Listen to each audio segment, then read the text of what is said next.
back. That was a long live last night. Golly. That was a long live last night.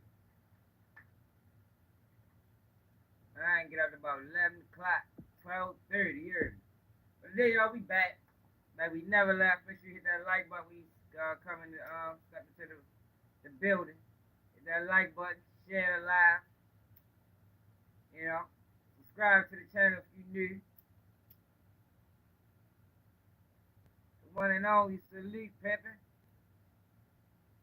Salute. Hey, yo, it's just been a wild day today on the internet.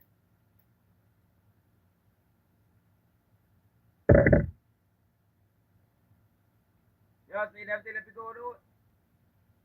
You got Nicki Minaj beating up her assistant or manager. Now she might got a warrant for her arrest. You got Pritchett Jr. Look like he got a warrant for his arrest and he went on a run. At least that's what it looked like. You got FINESSE2TYMES and Hussle Cartel heating up. Which I don't even understand Hussle Cartel beef. Like what you beefing for? You the one that you the one that suck the shit. So we gonna get on his heels. You know, we've been stepping on his neck for the last couple of days. What's up, Al?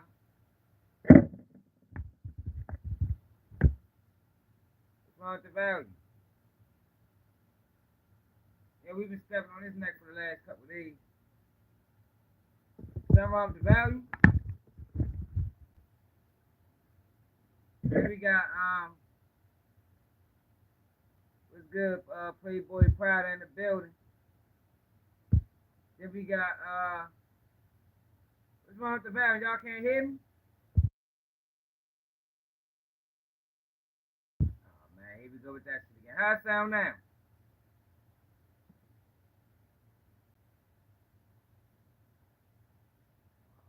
we go with that again. Thought we was done with that shit.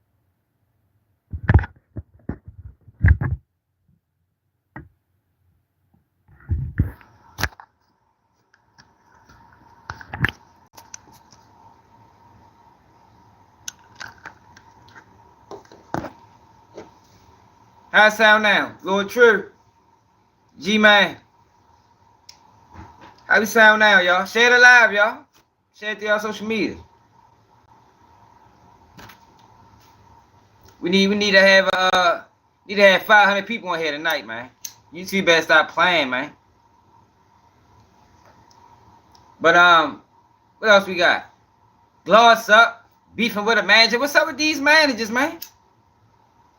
What 2025 the year? No managers and niggas ain't fucking with managers no more.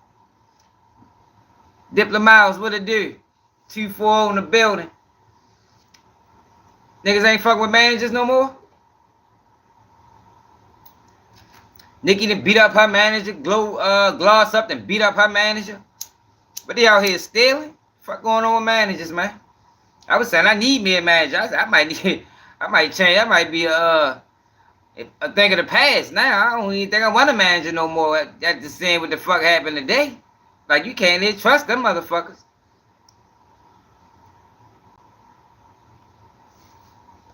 Yeah, it's update, right? Well, we're gonna start off with gloss up. We talked about finesse enough. That's probably gonna be the longest conversation.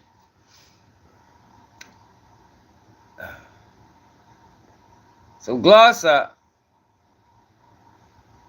is beefing with her manager currently.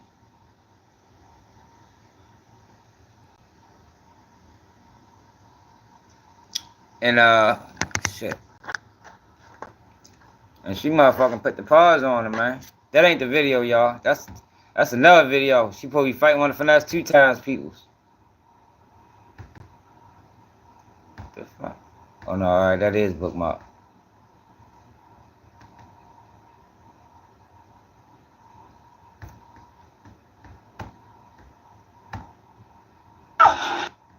Now all of these people spoke out about the issues. I ain't listening to none of them, but we gonna see who right and who wrong in this situation, man. Now this girl saying, and I can show it, yo, because it ain't that graphic. You can hardly see Ben as always the words in the way. But we gonna see, yo, what the fuck happened and who right. Who right, who wrong? Cause it's always somebody right or wrong. Or it could just be a misunderstanding. Could just be a misunderstanding. This is Gloss Up right here. This is the manager on the ground.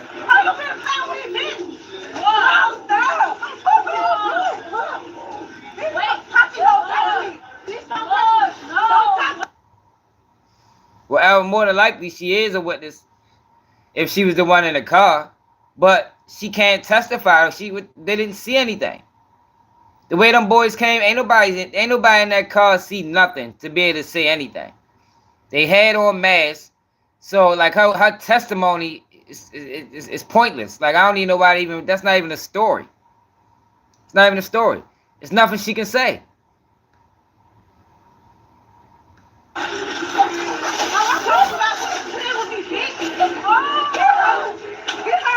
Yeah, he did wrong for that.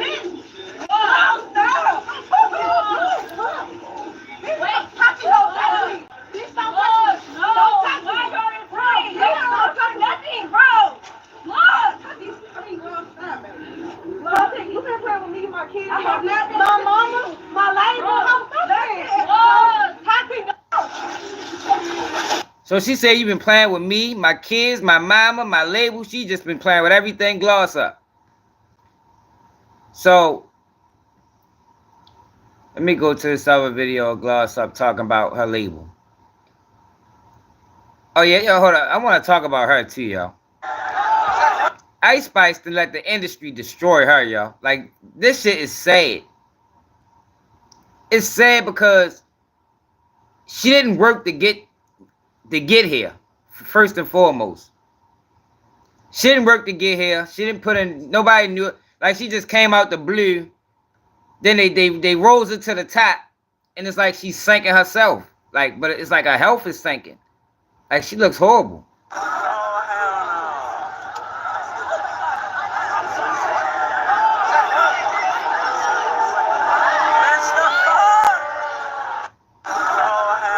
So she got booed recently. I don't know what state she was in or city.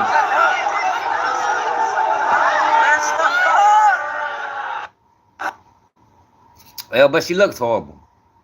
But man, motherfucker got pray for Ice Spice, man. I think she sold her soul, man. The woman's soul is gone. Oh, y'all, what the fuck is the other video? All right, here we go right here.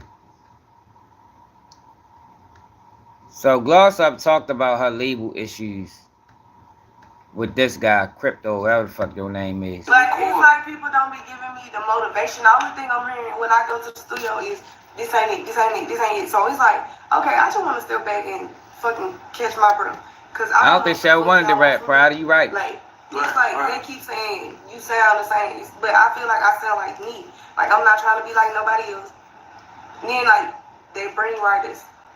Y'all bring writers. Y'all don't even think the writer songs to hit. So what's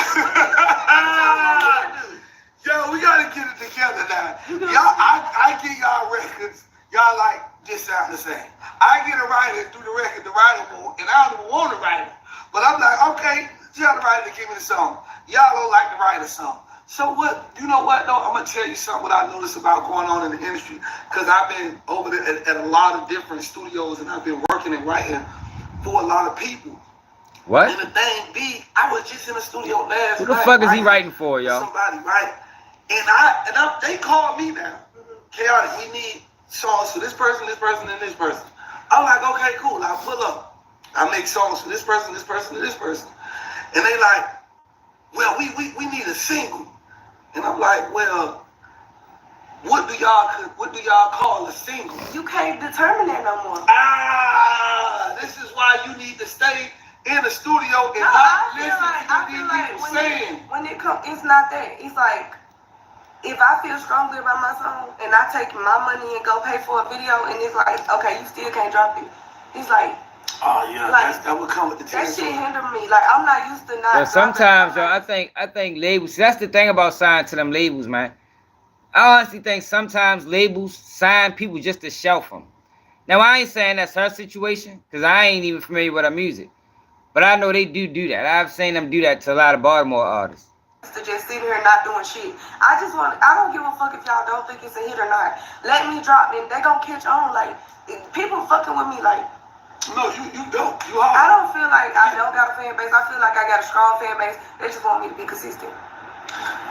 And I feel like me not doing anything, like I'm not dropping any music, it make me feel like I'm not doing shit. See, the problem is, yo, you know, she got signed because of Glorilla.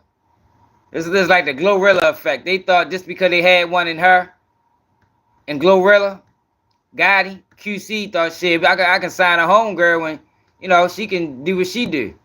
And that shit just ain't work out that way. I don't think it ever works out that way, to be honest. Maybe Big Boogie and Pooh Shiesty. Pooh Shiesty and oh yeah, we gotta talk about this, man. Did y'all know Point and Shoot got sued by Poetic Flacco? We're gonna talk about that tonight. We're gonna get to that. Alright, so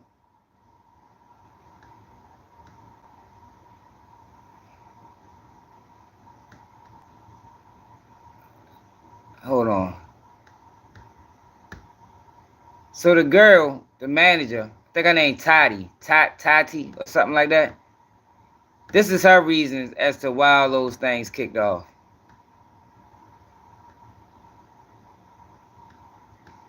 You saying that? You saying that, Draco? Yeah, I ain't watching. I clicked it earlier. You know, but I don't like watching shit till we watch it together. Like if it ain't something that I typically watch. So this is her explaining the situation.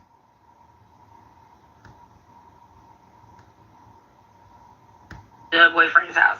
Okay. She, in return, decides she's going to call my boyfriend, who is Duke, who's also a rapper, and tell him that I had cheated on him this summer, and which I did.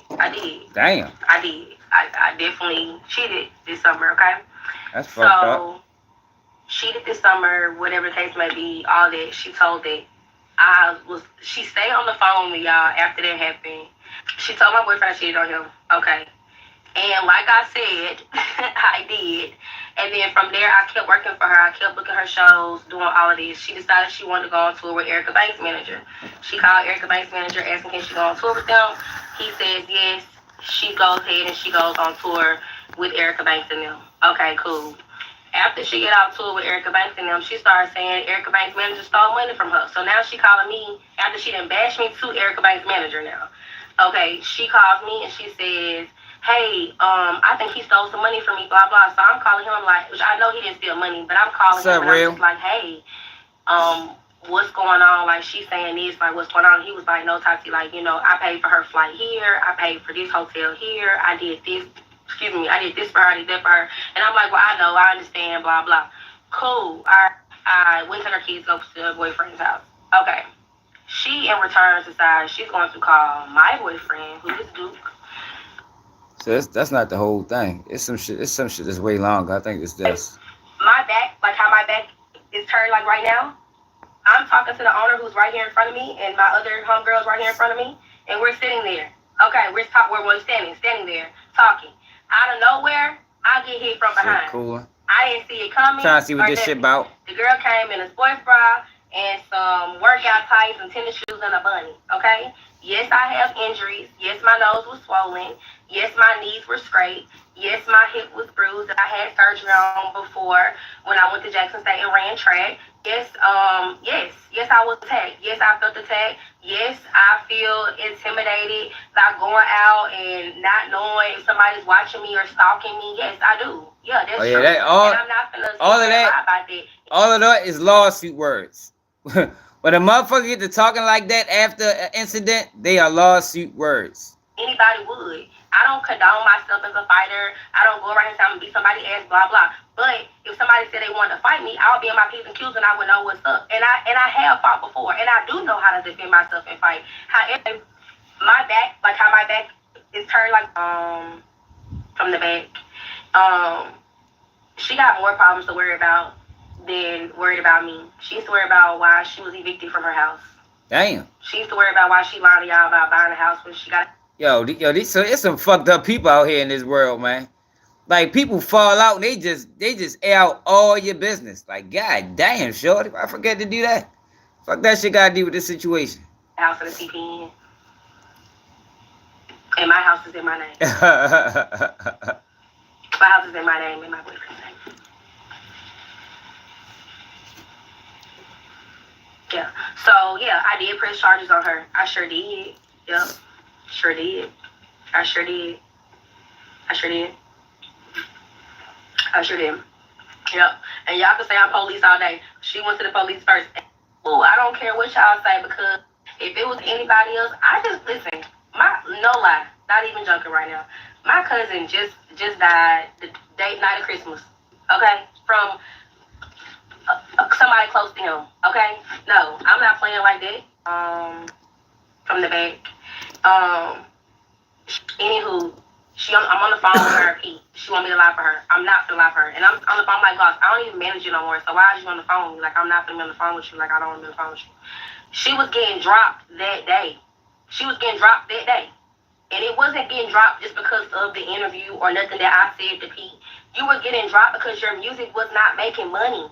That goes with anybody. That goes with anybody in the music industry. And that's not saying that she's not a good artist. That's not saying that she the first one what the fair with. That's not saying that she's not talented. I'm not saying. If you let her tell it, the first one wasn't a fair one. Maybe she wasn't a fair one. You know, maybe that's what she in it for. You know, it's just a fair one this time. She said last time Shorty snuck her. Not at all. That's the truth. The truth is, when somebody puts money in your pocket, they expect for you to make them that money back. It's called return on investment. And if you're not getting a return on investment, you're out of here. That's how it goes. That was a bad investment. That's anyway. how it goes. That's how it goes. That's how it's always. Anywho. Did she got? Did Gloss Up even have a hit? Yeah, keep trying to scream that she had her back turned. No, she lost me. Don't. All right, well, I already showed the fight, so let's see what Gloss Up had to say, y'all. I ain't really gonna speak on this because I don't really speak on this type of shit, but I do want to see what they talking about.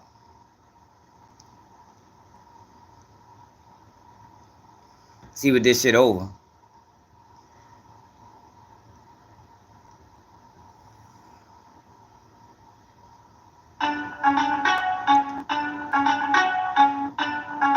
I bet she wasn't. That's what I'm saying. Like,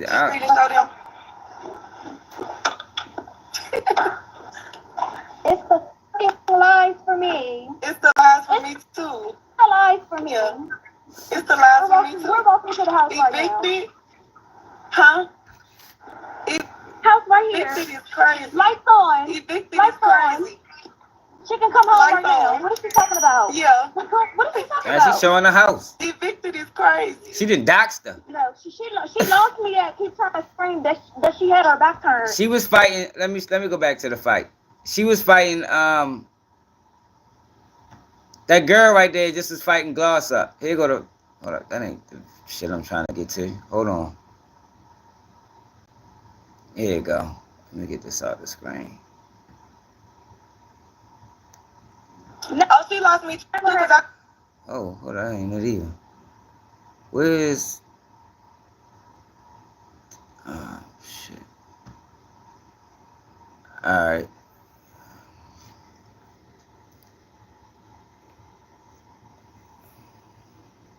Here you go, right here.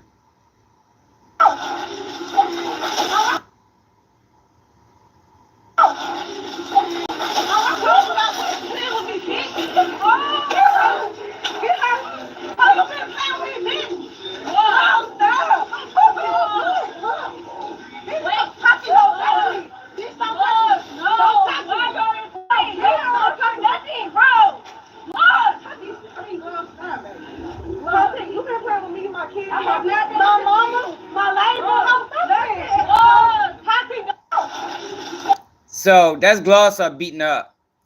The girl say Gloss Up is upset she got dropped from the label, and she's just blaming her for shit. But this is Gloss Up point of view right here. I seen the video on 4K. Girl, just I'm gonna be getting on this line too if I got my ass like that. just I swear drop the video. to God, I don't even. Talia, what did I say the whole time? I was like, I'm gonna give her a fair chance. I'm not finna run up on you, girl. I don't even play like that. And what she do? She had ample opportunity. All she did was try to run. Oh, y'all get her? Please stop her! Please stop her! Girl, what? You seen her coming? You knew what it was. See, you gotta realize, yo, these hood chicks, like, I don't know if Shorty hood like that. Like, Gloss Up, that's what she do. This video's her fighting FINESSE2TYMES, baby mother. y'all, I don't live there no more. I moved, but I still have that house. Is what I'm telling y'all. Rent still being paid there. I do not live there. I just moved.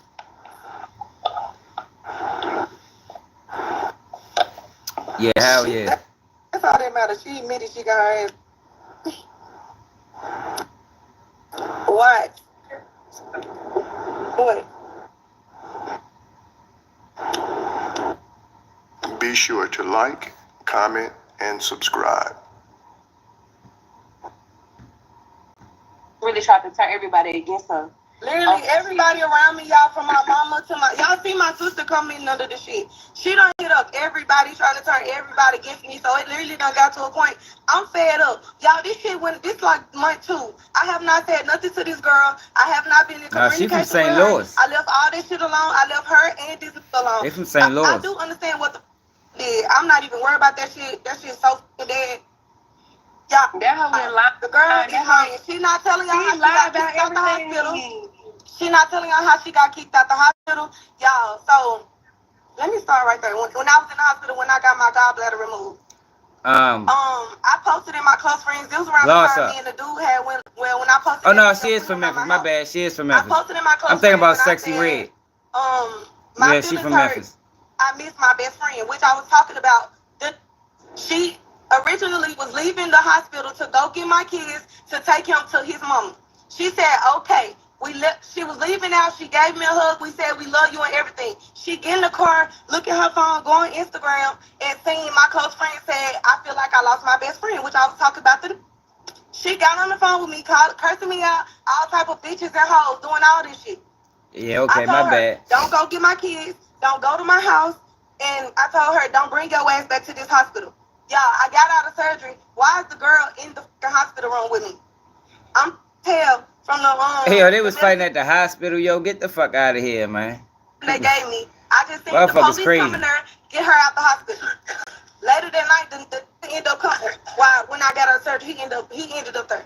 So, when she got put out the hospital, 3 in the morning, she's calling, blowing my phone up, y'all. Blowing his phone up because I blocked her. So I answered his phone. She was like, hey, at my door, my alarm system going off. I can hear it in the background. She's on my phone, boo-hooing, crying, talk about, hey, Duke just put his hands on me. He just punched a hole through the wall, did all this. Y'all, me being yo, the women don't give a fuck, boys. Hey, yo, women fall out. They just, man, well, shit, I'm saying niggas do it too. Men doing it too, so I can't even disregard that, man. From my phone, and I turned my alarm off and let the bitch in my house. My boyfriend at the time, he was like, yeah, that shit don't sound right. Call Duke. I called Duke Deuce, my cousin. I called him on the phone. I said, what the f did you just do to her? He was like, what did you talking about? This got to be a prank. So I'm like, what? So she just did all this just to get back around me after I just told her to leave me the f alone. Y'all, I be firing this girl multiple times. This shit been going on. She done been fired 10 times. This bitch don't want to stop. Why? Am I lying? You is not lying. I fired this girl, y'all. She is obsessed with me. I don't care what nobody say. This bitch is obsessed with me. Because if I tell you to leave me alone, why are you still popping up at my house? You had nowhere else to go? You had no other friend. No other friend house to go and to. then tell about when she got in the house. Tell about what she acted out when she was in the house. Huh? She was in the house after she claimed she got killed. Ain't nothing wrong with her. I looked on the camera. She was in there on the phone with the 20 versus 1, the mic that she swear. Yeah, the little clown ass New Orleans nigga. With him on my couch like nothing ever happened. That little nigga a clown. On my FaceTime that she was on my couch talking to him, and he could vouch for that. So me on the phone almost 2 hours. I'm okay at this point. I can't stand his little ass. I got to thinking like a motherfucking bird, bitch. I told that nigga everything. How you my brother? Besides my wash and dry in my laundry room. That's all you do. You everybody. You all these promoters, you don't even get the job done because you don't need to be getting money. Damn. And if I'm lying, these promoters, I swear to God, I had 14 birthday parties off of. I'm not lying. 14 birthday parties and y'all seen it. Not lying. Eviction? How you gonna eviction and you out of house? Eviction? I know, Prada. I don't want him got to my other sneak in house. either. Like, I moved out of the house. I don't have the house no more. Like, what are you talking about? Not to speak on that also. I just lost $10,000 on a house because I just scammed out of a house. Just got scammed out of a whole house. Literally. So that's what she meant by drop a bag for you dumbass hoes that's thinking about eviction. No, bitch, please. No, me and my kids just had a great Christmas. Please don't play with me. Not only I think it's lame that she even went on live anyway. yeah, Damn, they won. Like, so since you want to do it, let's do it. I would never trust nobody that sit up and act like they pregnant, they had marriages, had abortions, and I like. Oh damn, how did Shorty. I find it out? Shorty fucked Because up. I'm mutual friend. Yo, but she not addressing the fight. So she fuck around really did what she say she ain't sneaker. But she doing the same thing King did to Finesse 2 times. When motherfuckers know they in the wrong, they just get to going in on them. But never really address the elephant in the room. Mutual friend. Let you tell it. Girl. Like I said, I did not just go and put my hands on nobody, y'all. I've been getting fed up. Like, I'm so serious. I've been fed up. Even to know that. Fat know that. Fat don't like her, y'all. This whole time me and Fat been together. We could be on the road, 8-hour drive. She putting my down on the expressway. They arguing like they. Oh God. It done got to a point. I'm catching Ubers 4 hours away from my house to get away from them because they arguing. And this ain't even about the. I knew that was my downfall, but you don't see me with them now. That's all that matters. I don't give a. Yeah, he cheated. He did what the he did. I don't care. That shit don't faze me. I don't give a about that. But to this day, both of them. A bitch called me the other day. Tati texting my ex, telling him I've been told you to leave that hoe alone. And it's my thing. She up here talking about she don't talk about nobody. Bitch, you a liar. All you do is talk about everybody. You been calling my mama every single day. All right, man. That's enough of that. All right, so then we got Nicki Minaj, man. They got a lot of issues they gotta figure out over that bitch. But Nicki Minaj is fucking around ready to go to jail, man. Nicki Minaj fuck around about to go to jail. So earlier today,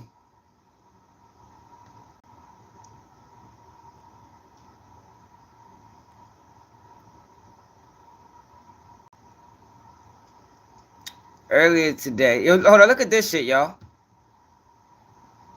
Look at this shit.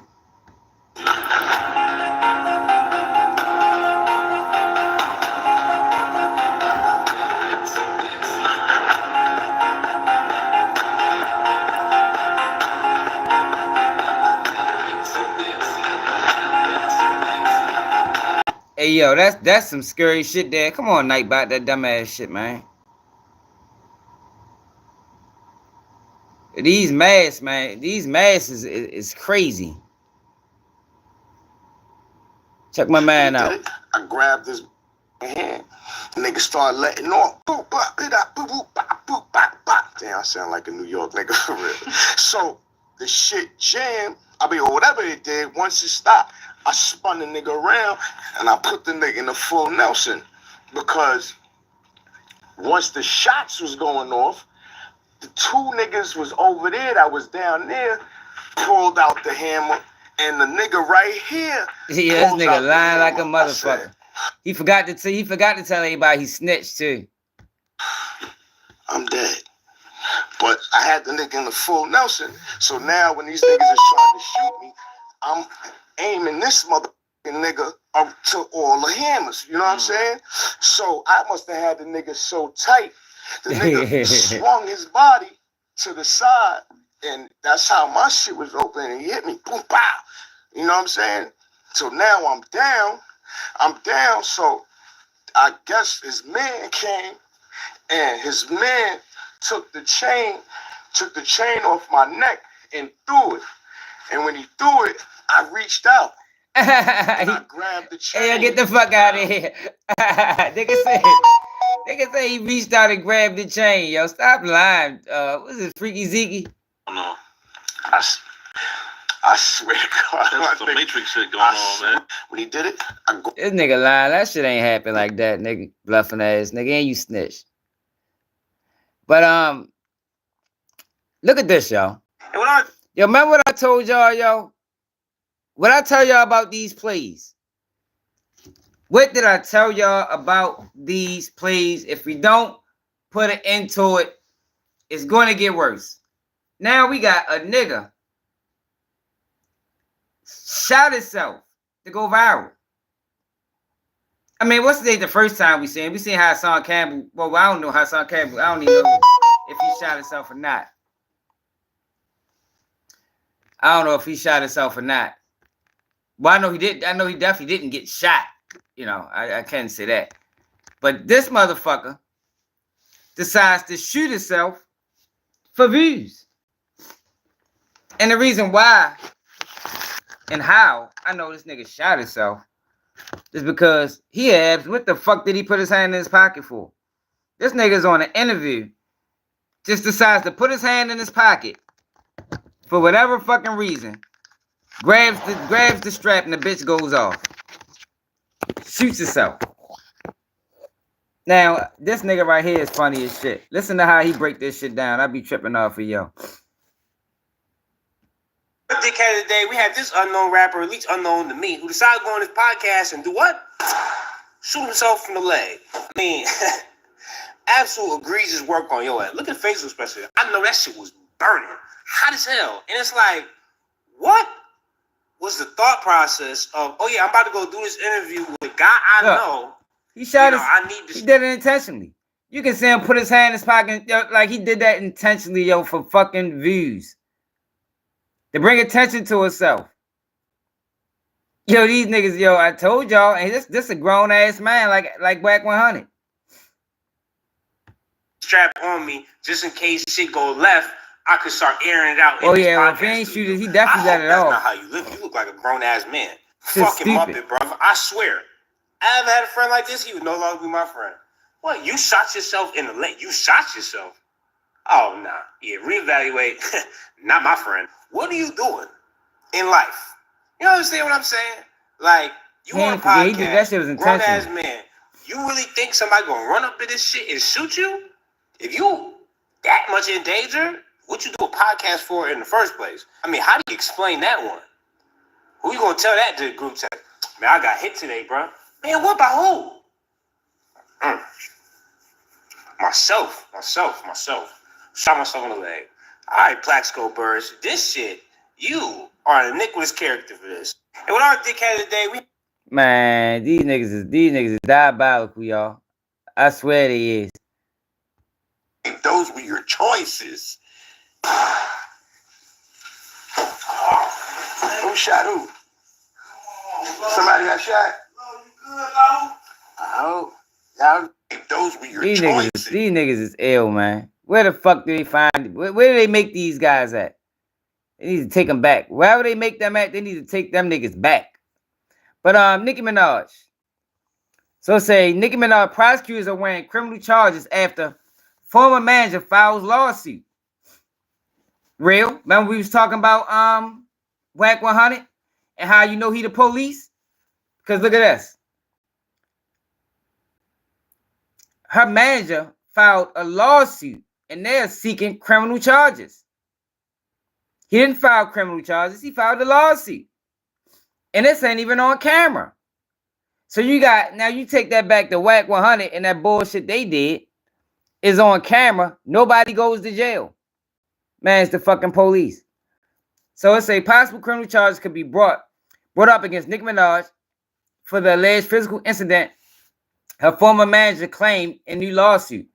Brandon Garrett, a man claiming he used to manage Minaj,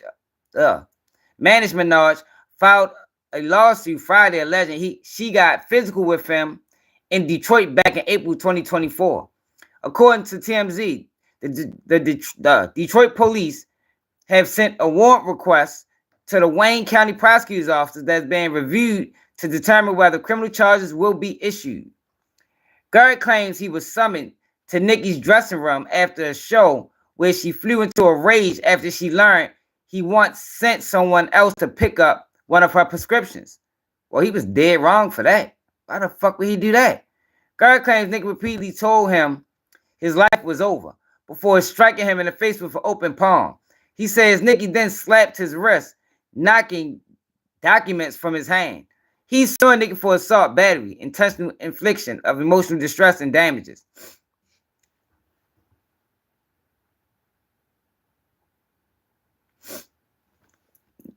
You're not understanding the connection.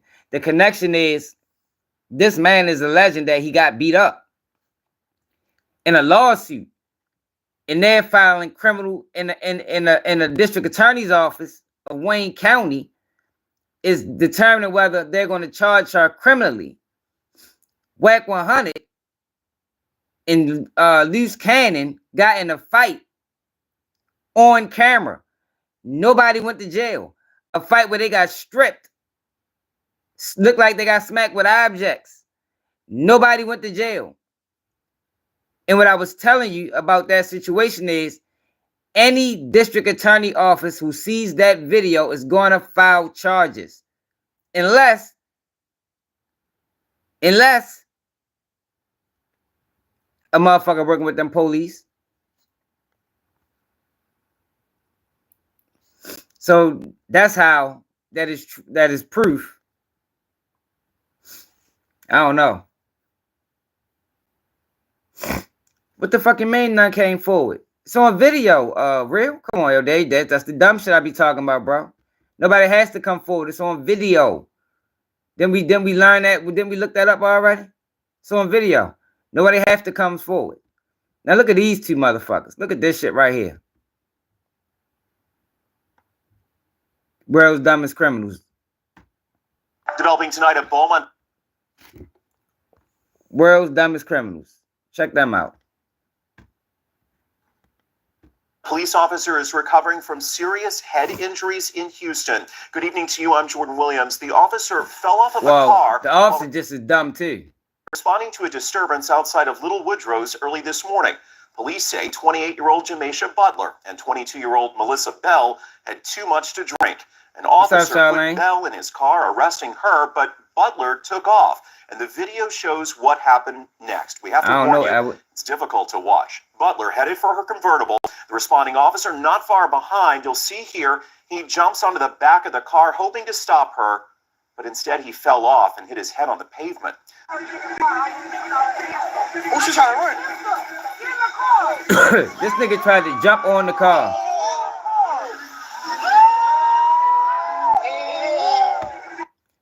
This nigga tried to jump on the car. So let me show y'all the whole video.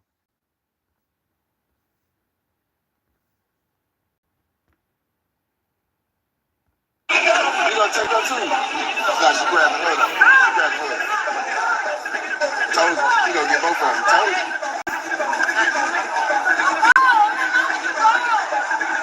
Swap them high.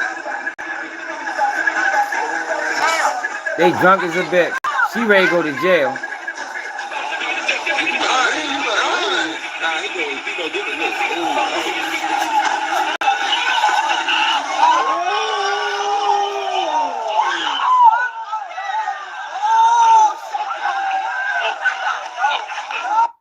Yo, what the fuck would make him jump on that car like that, though? That was fucking stupid as hell.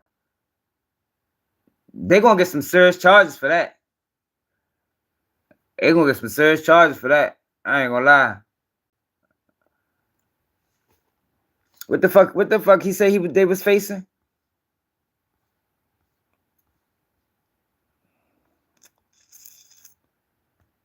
Developing tonight, a Beaumont police officer is recovering from serious head injuries in Houston. $250,000 bond. I'm Jordan Williams. The officer fell off of a car while responding to a disturbance outside of Little Woodrow's early this morning. Police say 28-year-old Jameisha Butler and 22-year-old Melissa Bell had too much to drink. An officer put Bell in his car, arresting her. They charged them with assault on a peace officer, evading detention, both involving seriously bodily injury to a peace officer, misdemeanor invading, evading, second-degree felony assault on a peace officer, resisting arrest for interfering with the public duties of an officer. God damn. Yeah, they some hefty charges right there, man. Yeah, I don't know how he got knocked out like that. He had to hit his head. He had to hit his head. That shit is crazy. But then we got this guy. Have you heard about Corey Pritchett?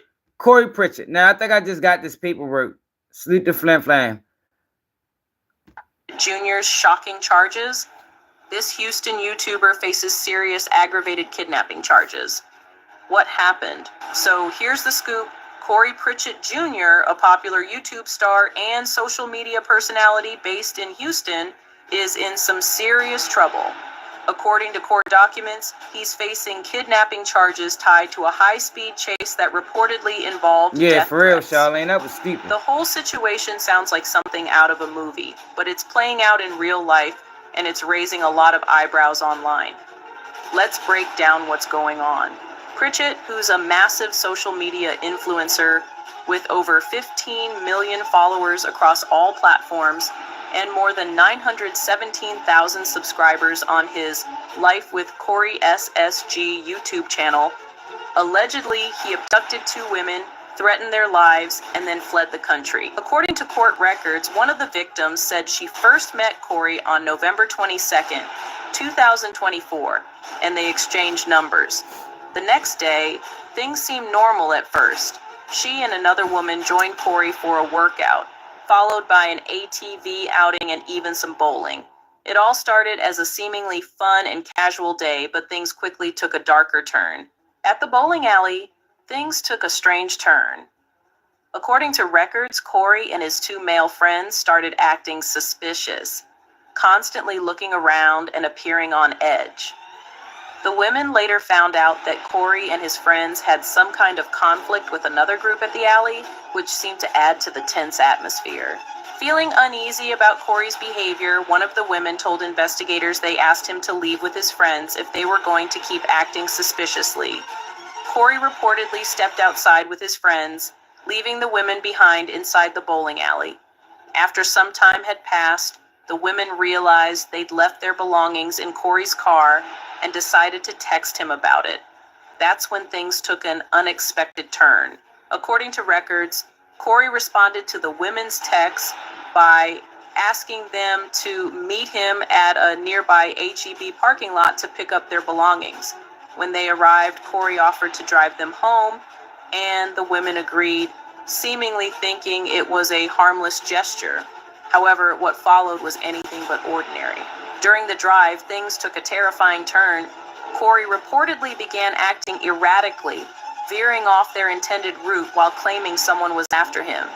He made frantic phone calls as he sped westbound on Interstate 10, reaching speeds over 100 miles per hour.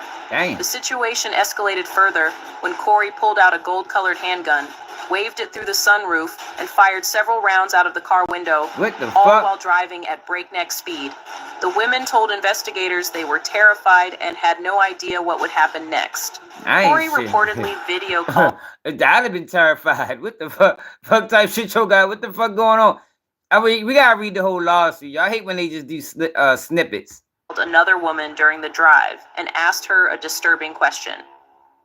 If I had the perfect opportunity and was in the middle of nowhere where no one could hear them scream, should I just go ahead and do it? To the women's horror, the person on the call reportedly replied, yes. This that is cocaine exchange behavior, added Charlene. another layer of fear to an already terrifying ordeal.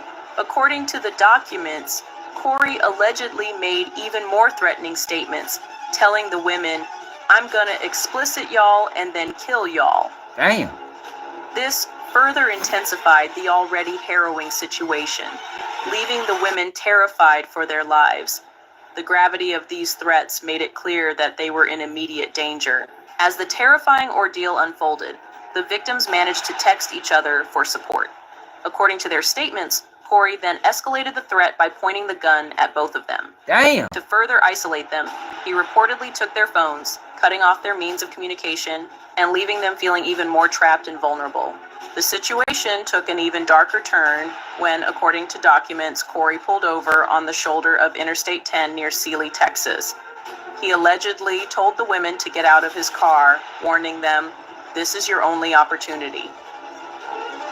One of the women tried to reach for her phone, but she was unable to get it. Without any further warning, Corey reportedly drove off, leaving the women stranded on the side of... Yeah, it could have been a... Like, he probably thought they was trying to set him up. It gotta be something like that, yo, but... What the fuck? Why my shit ain't charging? Hold on, y'all. My phone ain't charging. That...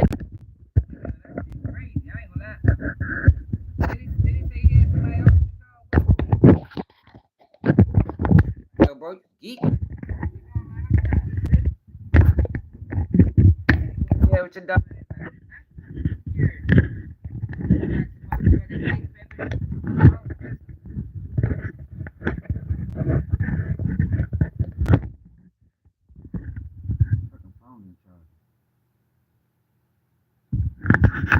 Yeah, she did say that. She did say he threatened to rape him. That's a little different. To the road at night, terrified and helpless. After being abandoned on the side of the highway, the women spent over an hour walking in the dark, desperate to find help. Eventually, they were able to flag down a driver who called 911 for them. Waller County deputies soon arrived on the scene, providing the much-needed assistance and ensuring the women were safe. The whole ordeal was nothing short of a nightmare, but they were finally able to escape the danger. To support the victims' accounts, investigators turned to technology. They used GPS data from the Life 360 app one of the women had, which helped corroborate their story. The app's screenshots provided key timestamps and tracked the route they had taken, giving investigators concrete evidence that backed up the victims' claims about the abduction. And hey, yo, if he come, you know how much time he'll get for this? If this is true, he'll get a boatload of time for this. What state was this in? We ready to go to the paperwork. Their terrifying ordeal. Corey was quickly identified through his driver's license and social media profiles. However, when investigators tried to contact him, they found his phone was no longer in service. The FBI confirmed that Corey bought a one-way ticket and fled to Qatar on December 9, 2024. Law enforcement is making an effort to bring him back to the U.S. to face charges. What does this mean for his YouTube career and... Oh, shit, we ain't got to talk about YouTube. This nigga ain't never coming home. He get found guilty of that shit. Fuck YouTube. That's the last of his words. So I need everybody to do me a favor. We need to make this shit go viral as hell, alright? So I need everybody to share this link to the Houston News. Corey accused of kidnapping, and don't forget to share the other one too, the Danny one. I need everybody to post this shit to make it go viral. I bet I'm gonna benefit from this. Juiced up, 2 cups, gas mask, stuff, plus, big body, wide body, run out in there, you in trouble. You better love with the compliments he give you. The path you take, even Jesus. Yeah, he think it's a game. He must say never coming back.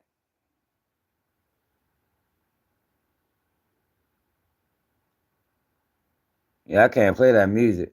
Oh, we gotta go to the documents, man.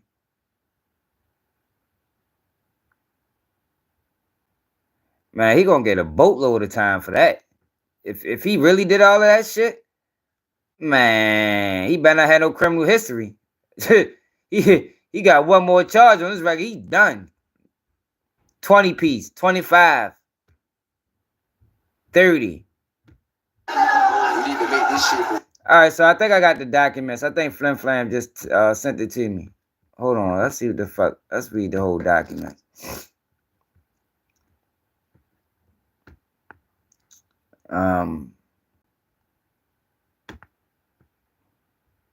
State motion. What the fuck? God damn it, I ain't even do that.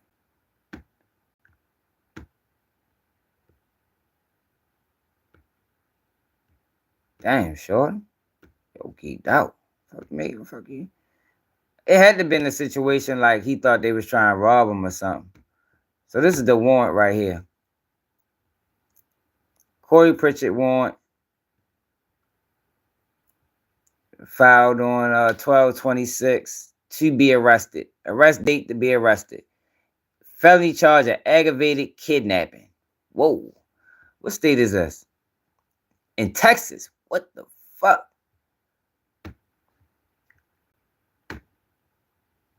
How much time does aggravated kidnapping hold in Texas?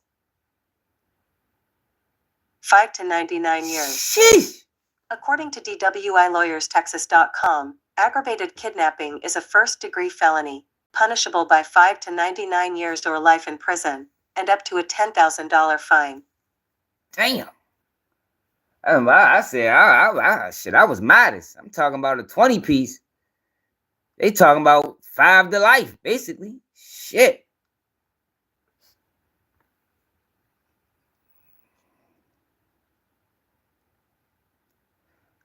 Let's read this, y'all. I wonder if we can get the...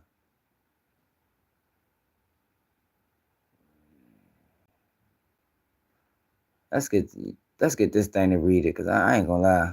I'm kind of tired, so my reading's gonna be off. Corey Pritchett. Unofficial copy office of Maryland Burgess District Clerk. Unofficial copy office of Maryland Burgess District Clerk. Hold on. Damn, shorty. Yo, crashed out.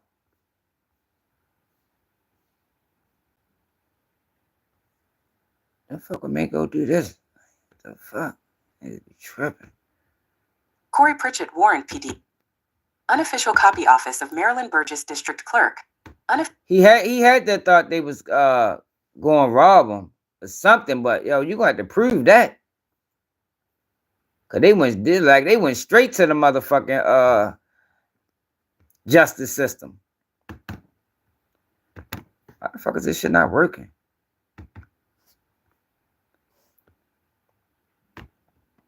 Corey Pritchett warrant PDF. Unofficial copy office of Maryland Burgess District Clerk. Unofficial copy office of Maryland Burgess District Clerk. Why is it not taking me down here? Unofficial copy office of Maryland Burgess District Clerk. Corey Pritchett warrant PDF. File. Edit. View. Help. Page 1 of 3. Edit. Markup. Sign a copy. Comment. 175%. Unofficial copy office of Maryland Burgess District Clerk. Unofficial copy office of Maryland Burgess. Fuck it, I read it, y'all. Cause that shit geeking, man. Fuck, man. I want to try to read all this shit, man. All right, my belief is based upon the following facts. Affiant S. Elias, employed by the Houston Police Department and currently assigned to the Major Assault Unit, Squad 6. Am currently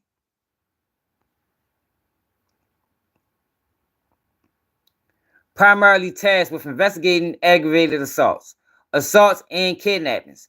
I was assigned to follow up on this case where on November 24th, 2024, Harris County Constable Precinct 5, Deputy Y. Torres, completed a police report under event number whatever. Deputy Y. Torres is a Precinct 5 deputy, and I find credible and a reliable person. It is reported that both compliance, Sydney, whatever her name is, and Ava Rachel, were located by Wilder County Sheriff near a way station off I-10 in the Brookshire, Texas area where a bystander saw both compliance on the side of the road alone and called 911. The complaints were then transported to Harris County Precinct 5 station located on whatever Katy Freeway, Katy, Texas. For further interview by Harris County Precinct 5 Deputy Torres, the defendant, Corey Pritchett, was identified by both compliance via his Texas driver's license photo. By Deputy Y.R.S., a fine met with both compliance, Sydney and Ava, who provided a detailed statement of the incident. A fine finds both individuals to be credible and their statements consistent with the Deputy Torres report. Deputy Torres' report states that both compliance, Sydney and Ava, knew of the defendant, Corey Pritchett, as well as a well-known YouTuber. When the fine spoke to both compliance, They also stated the same. Oh, damn. So their stories match. A fine search Google search engine for Corey Pritchett, where it shows him to be a musical artist, and on his Instagram account, Corey Pritchett Jr., as a public figure. From speaking with both compliance, a fine learned the following. Compliant Rachel stated she met defendant on November 22nd, 2024, where they exchanged numbers, and he was invited to go work out with her in compliant Sydney at an all-in sports performance gym located on 1613 Maple Street, Houston, Harris County, Texas, for the next day, November 23rd, 2024, which the defendant agreed to. Compliant Rachel stated that on November 23rd, 2024, she met with the other person, defendant, and the owner of the gym, Justin Allen, where they worked out at approximately 1,000 hours. After the workout, Compliant Rachel stated that she, Rezaga, and Justin Allen were all going bowling in the evening. The defendant asked if he could go, which they agreed. The defendant, what the fuck is her name? Rezaga and Justin Allen were all going bowling. The defendant asked if he can go. The defendant invited complainants to come on an ATV outing before going bowling. Complainants went back to Compliant Rachel's apartment where they got ready for the ATV outing, and the defendant then picked them up. Complainants took a bag with them which contained several personal belongings, clothes, and makeup. The defendant arrived to Compliant Rachel's apartment to pick them up, and all three individuals go on an ATV outing at Extreme Off-Road Park located at 1927 Golf Pump Road, Crosby, Texas. When the individuals are done with the outing, the defendant makes the suggestion to have both complainants change at his Airbnb since they were having a good time. Together, both complainants agreed where they would change with no issues or anything happening while they were there. The defendant drives the complainants to Bolero, Houston, where they continue their activities and are met with two of male friends of the defendant, which they did not know their names. Justin Allen shows up to Bolero, Houston. The complainants noticed that the defendants and his friends began to act suspicious by constantly looking around and learned that they had issues with another group that was at the bowling alley. The complainant asked the defendant to leave with his friends. The complainants asked the defendant to leave with his friends if he was going to continue to act in that manner. The defendant then told complainant Rachel that he was going to step out with his friends. At this point, it was complainants and Justin Allen still at the bowling alley. Complainant Rachel noticed that a lengthy amount of time passed and the defendant had not returned, so he left with their stuff. She texted the defendant that her and complainant, okay. So he thinking that these girls set him up with this bowling alley. But whose decision was it to go bowling? Let's go back, y'all. Whose decision was it to go bowling? Was it the girl's decision or theirs?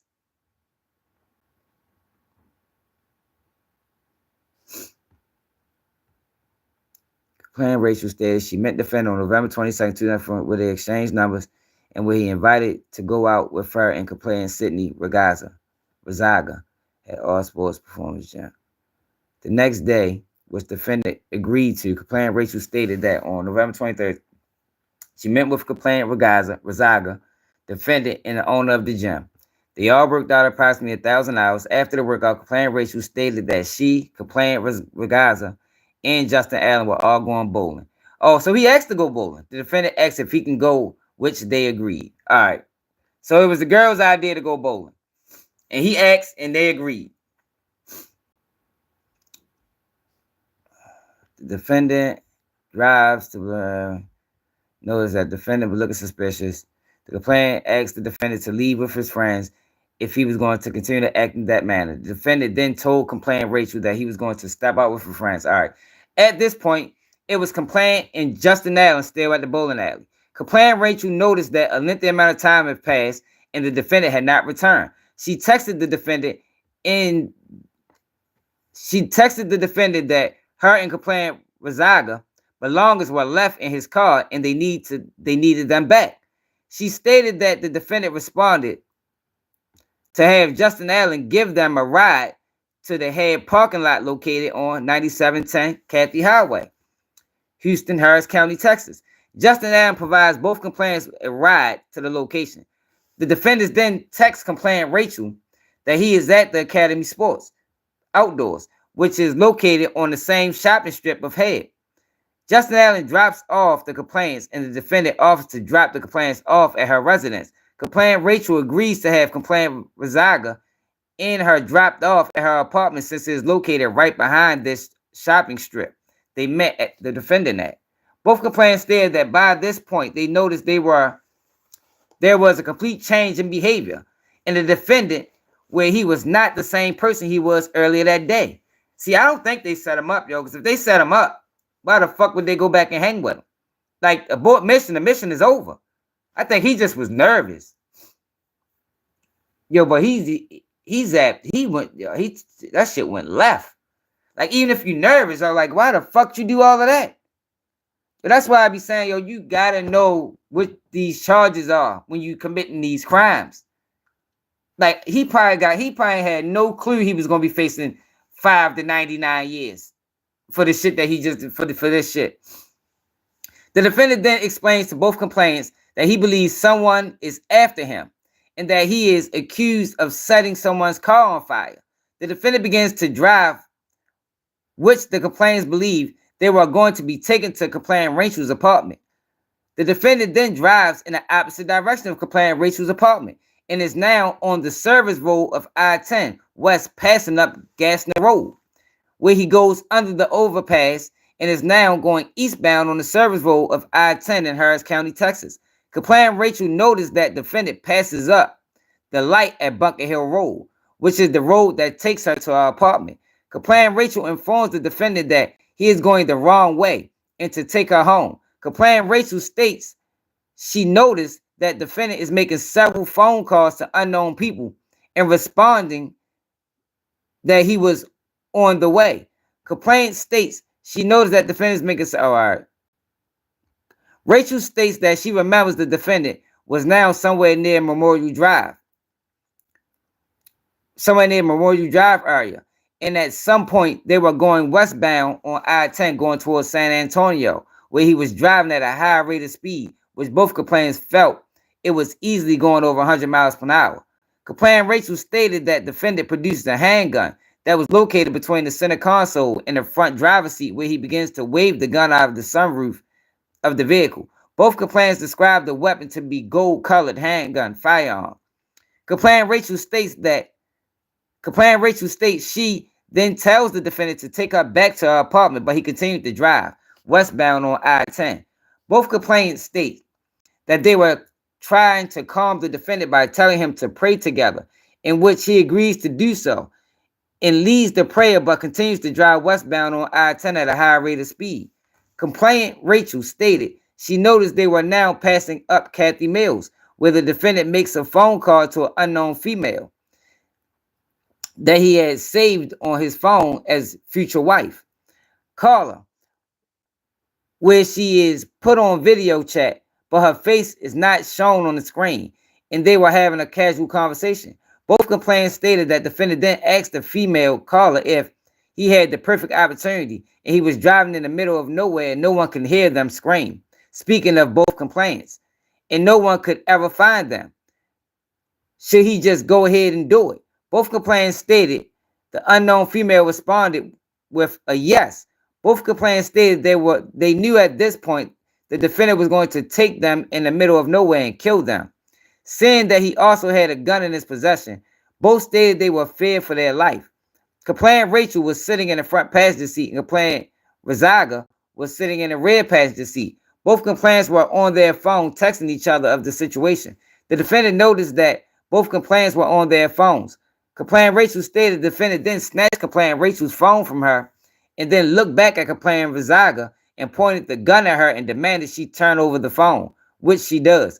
Complainant Razaga stated the defendant then turned off the cellular data on both of their phones and continued to drive at a high rate of speed. Both complainants stated the defendant then rolled down the front driver's side window and shot the gun approximately 4 to 5 times out the window. Complainant Rachel stated she then gently taps the defendant on the shoulder and asks if she can sit in the back with complainant Razaga to comfort her. Complainant Rachel stated the defendant then turned toward her and pointed the gun at her, telling her to stay where she is. Yo, this nigga was geeking.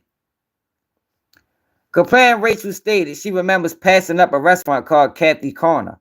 This is located on 9027 Southeast, 9027 I-10 Frontage Road, Sealy, Texas, 77474, where the defendant went on the turnabout and got back on I-10 going east toward Houston.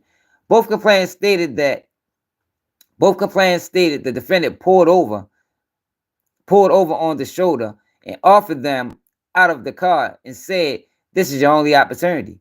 Complainant Rachel stated she tried to get her phone from the defendant but was unsuccessful, and the defendant drove off, leaving them on the highway alone at night at approximately whatever hours.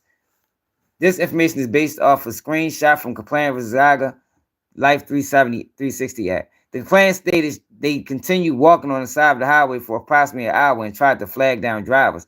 A driver finally stopped for them where the complainants were able to call 911, and while the county deputies were able to assist the complainants. Both complainants stated during this incident in the car, while the defendant was speeding down the highway, that he told both of them, "I'm going to fuck y'all and kill y'all." Whoa. Both stated they were in fear for their life and fear for their safety if the defendant learned they were talking to the police. Yo, this nigga tripped out. Damn, shorty.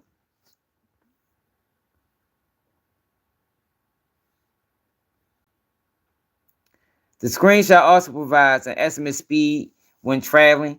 I observed on one of the screenshots where it shows a map route where it appears to begin in Bunker Hill area, and a route is on I-10 West all the way past the Katy, Texas area. On the screenshot, it shows the time of 12:44 a.m. to 1:18 a.m. with an estimated speed of 106 miles per hour. A find was unsuccessful in his attempts to reach defendant. Found defendant's phone no longer in service. Left messages with defendant ex-wife and sent her. Yo, see, we don't understand.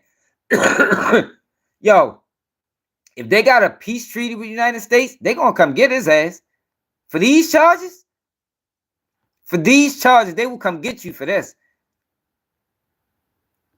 A fan found that defendant posted on TikTok and Instagram that defendant was leaving to the country to start a new life in Dubai. Defendant flew to Doha Airport, which is located in the country of Qatar, on a one-way ticket. Oh yeah, so he ain't coming back. Yo, do they got a peace treaty with Dubai?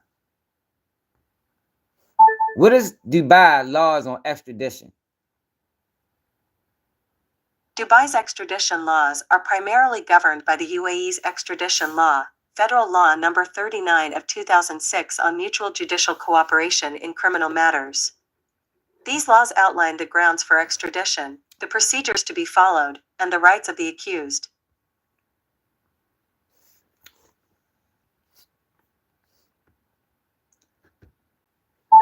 Do Dubai have a peace treaty with the United States?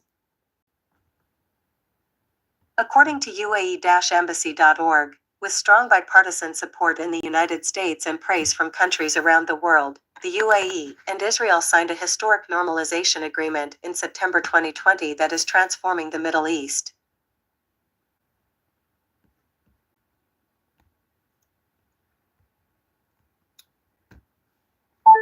If a person commits a crime in Dubai, whoa, shit, I fucked up. Here is what I found. If a person commits a crime in the United States and flee to Dubai, will Dubai hand them back over to the United States? According to StackExchange.com, a person charged in any state with treason, felony, or other crime, who shall flee from justice, and be found in another state, shall on demand of the executive authority of the state from which he fled, be delivered up, to be removed to the state having jurisdiction of the crime. Dubai's laws on extradition. Let's read them. Dubai's extradition laws are primarily governed by the UAE's extradition law, Federal Law Number 39 of 2006 on mutual judicial cooperation in criminal matters. These laws outline the grounds for extradition, the procedures to be followed, and the rights of the accused. So it say United Arab a global business and tourism hub, has a sophisticated legal framework governing extradition. This process, the surrender of a person accused or convicted of a crime by one state to another for a trial or punishment, is a critical component of international cooperation in law enforcement. Dubai, the UAE's extradition laws are primarily enriched in the Federal Penal Code and the Criminal Procedure Code. These laws outline the grounds for extradition, the procedures to be followed, and the rights of the accused. The UAE is also a signatory to several international treaties and conventions related to extradition, such as Arab League Convention and Extradition and the Convention of Suppression of Terrorism.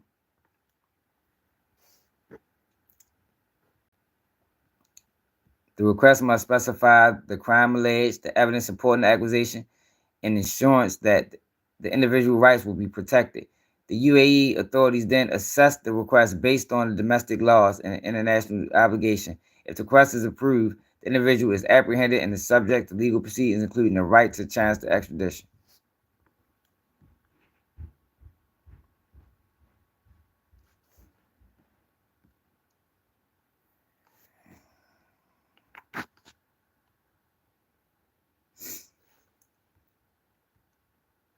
You said Dubai. That's why they say they got a peace treaty with the United States.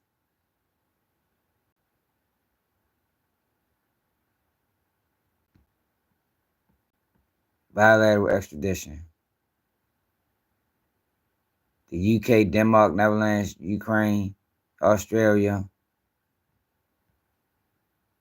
No, I don't see the United States on there. Republic of Kazakhstan, Russia.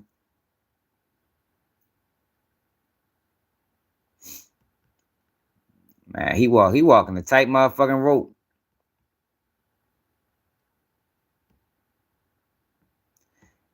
Say extradition is not permitted in the following scenarios. If the individual is a UAE citizen, maybe he's a citizen over there.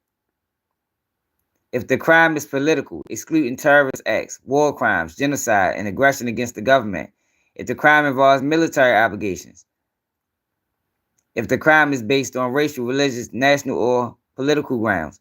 If the crime has already been tried or acquitted in UAE, or if the sentence has been served.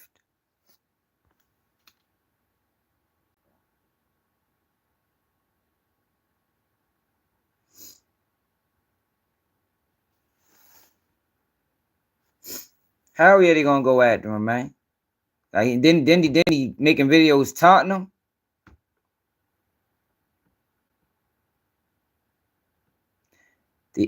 The UAE does not have a formal extradition treaty with the United States, UK, or EU.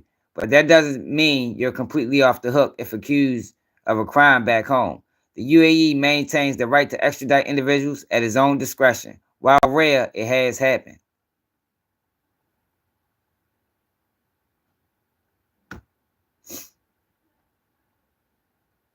I don't know, man. I think they're going to try to make an example out of his ass.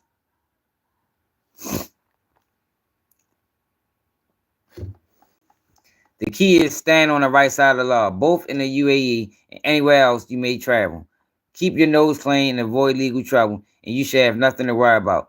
But if the unthinkable does happen, know your rights and get a good lawyer.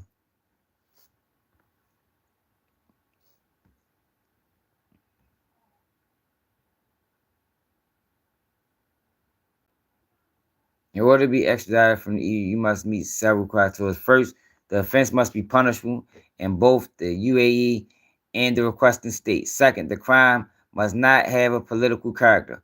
Finally, the requesting country must provide important details of the charge or conviction. If the application is granted, the UAE authorities will arrest the person and detain him pending deportation. This process usually takes 6 to 18 months. There are limited reasons to challenge an extradition request, such as fair political prosecution or cruel punishment in a requesting country. As an immigrant, it is important to be aware of extradition laws in case changes are filed abroad. The best way to avoid extradition is not commit a crime. So it's a notable. The UAE has been involved in some high-profile extradition cases over the year. Two of the most well-known involve Russian nationals. In 2017, Leonard, a Russian businessman, was extradited from the UAE to Russia to face fraud charges. Zipkin had been living in Dubai for over 10 years when Interpol issued a red notice for his arrest. He was detained and after a lengthy legal battle extradited to Moscow. More recently, in 2021, Vitaly, and his girlfriend were detained when their Rainer flight was forced to land in And activists who opposed President authoritarian regime had been living in exile in Lithuania. There was a bomb threat that forced the plane to land, but it was largely seen as a ruse to arrest the damn.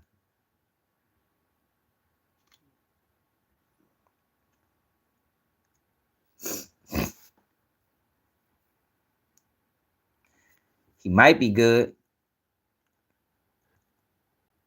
I wonder if they got any laws.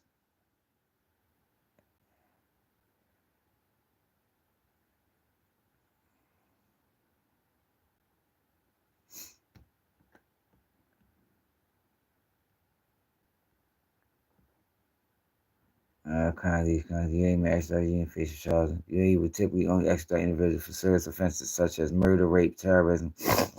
Excuse me.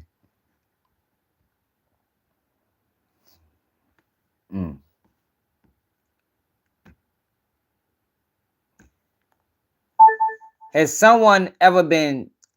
Hold on. Here's what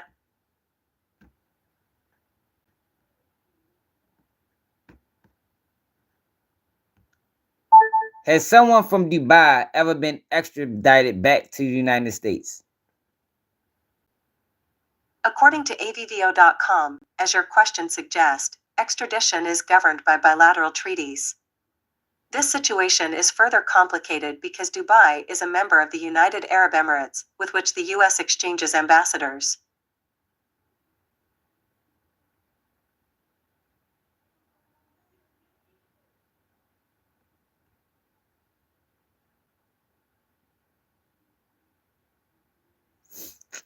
I don't know, man.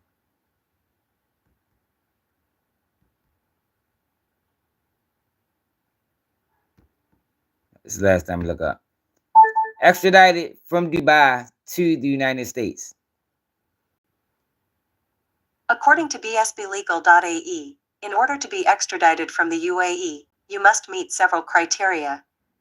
First, the offense must be punishable in both the UAE and the requesting state. Second, the crime must not have a political character. Finally, the requesting country must provide important details of the charge or conviction. We trying to figure out, man, we just read some wild ass paperwork from Corey Pritchett. But he went to Dubai. He went to Dubai. State requesting defendant, whether foreign or national or not, be ordered to surrender any and all passport, visas, or travels. So what is this? State motion for bond conditions.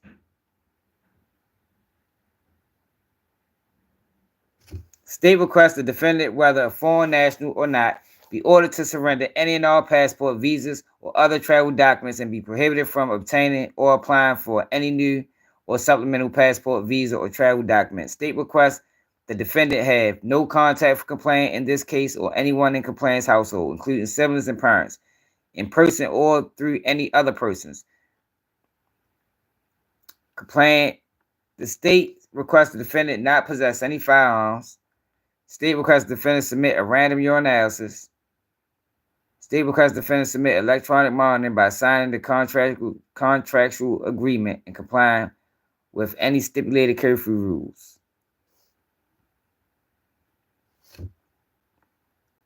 Well, he ain't gonna get no bond now.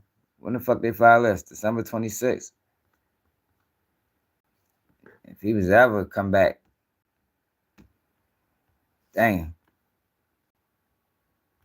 State motion for sufficient bail.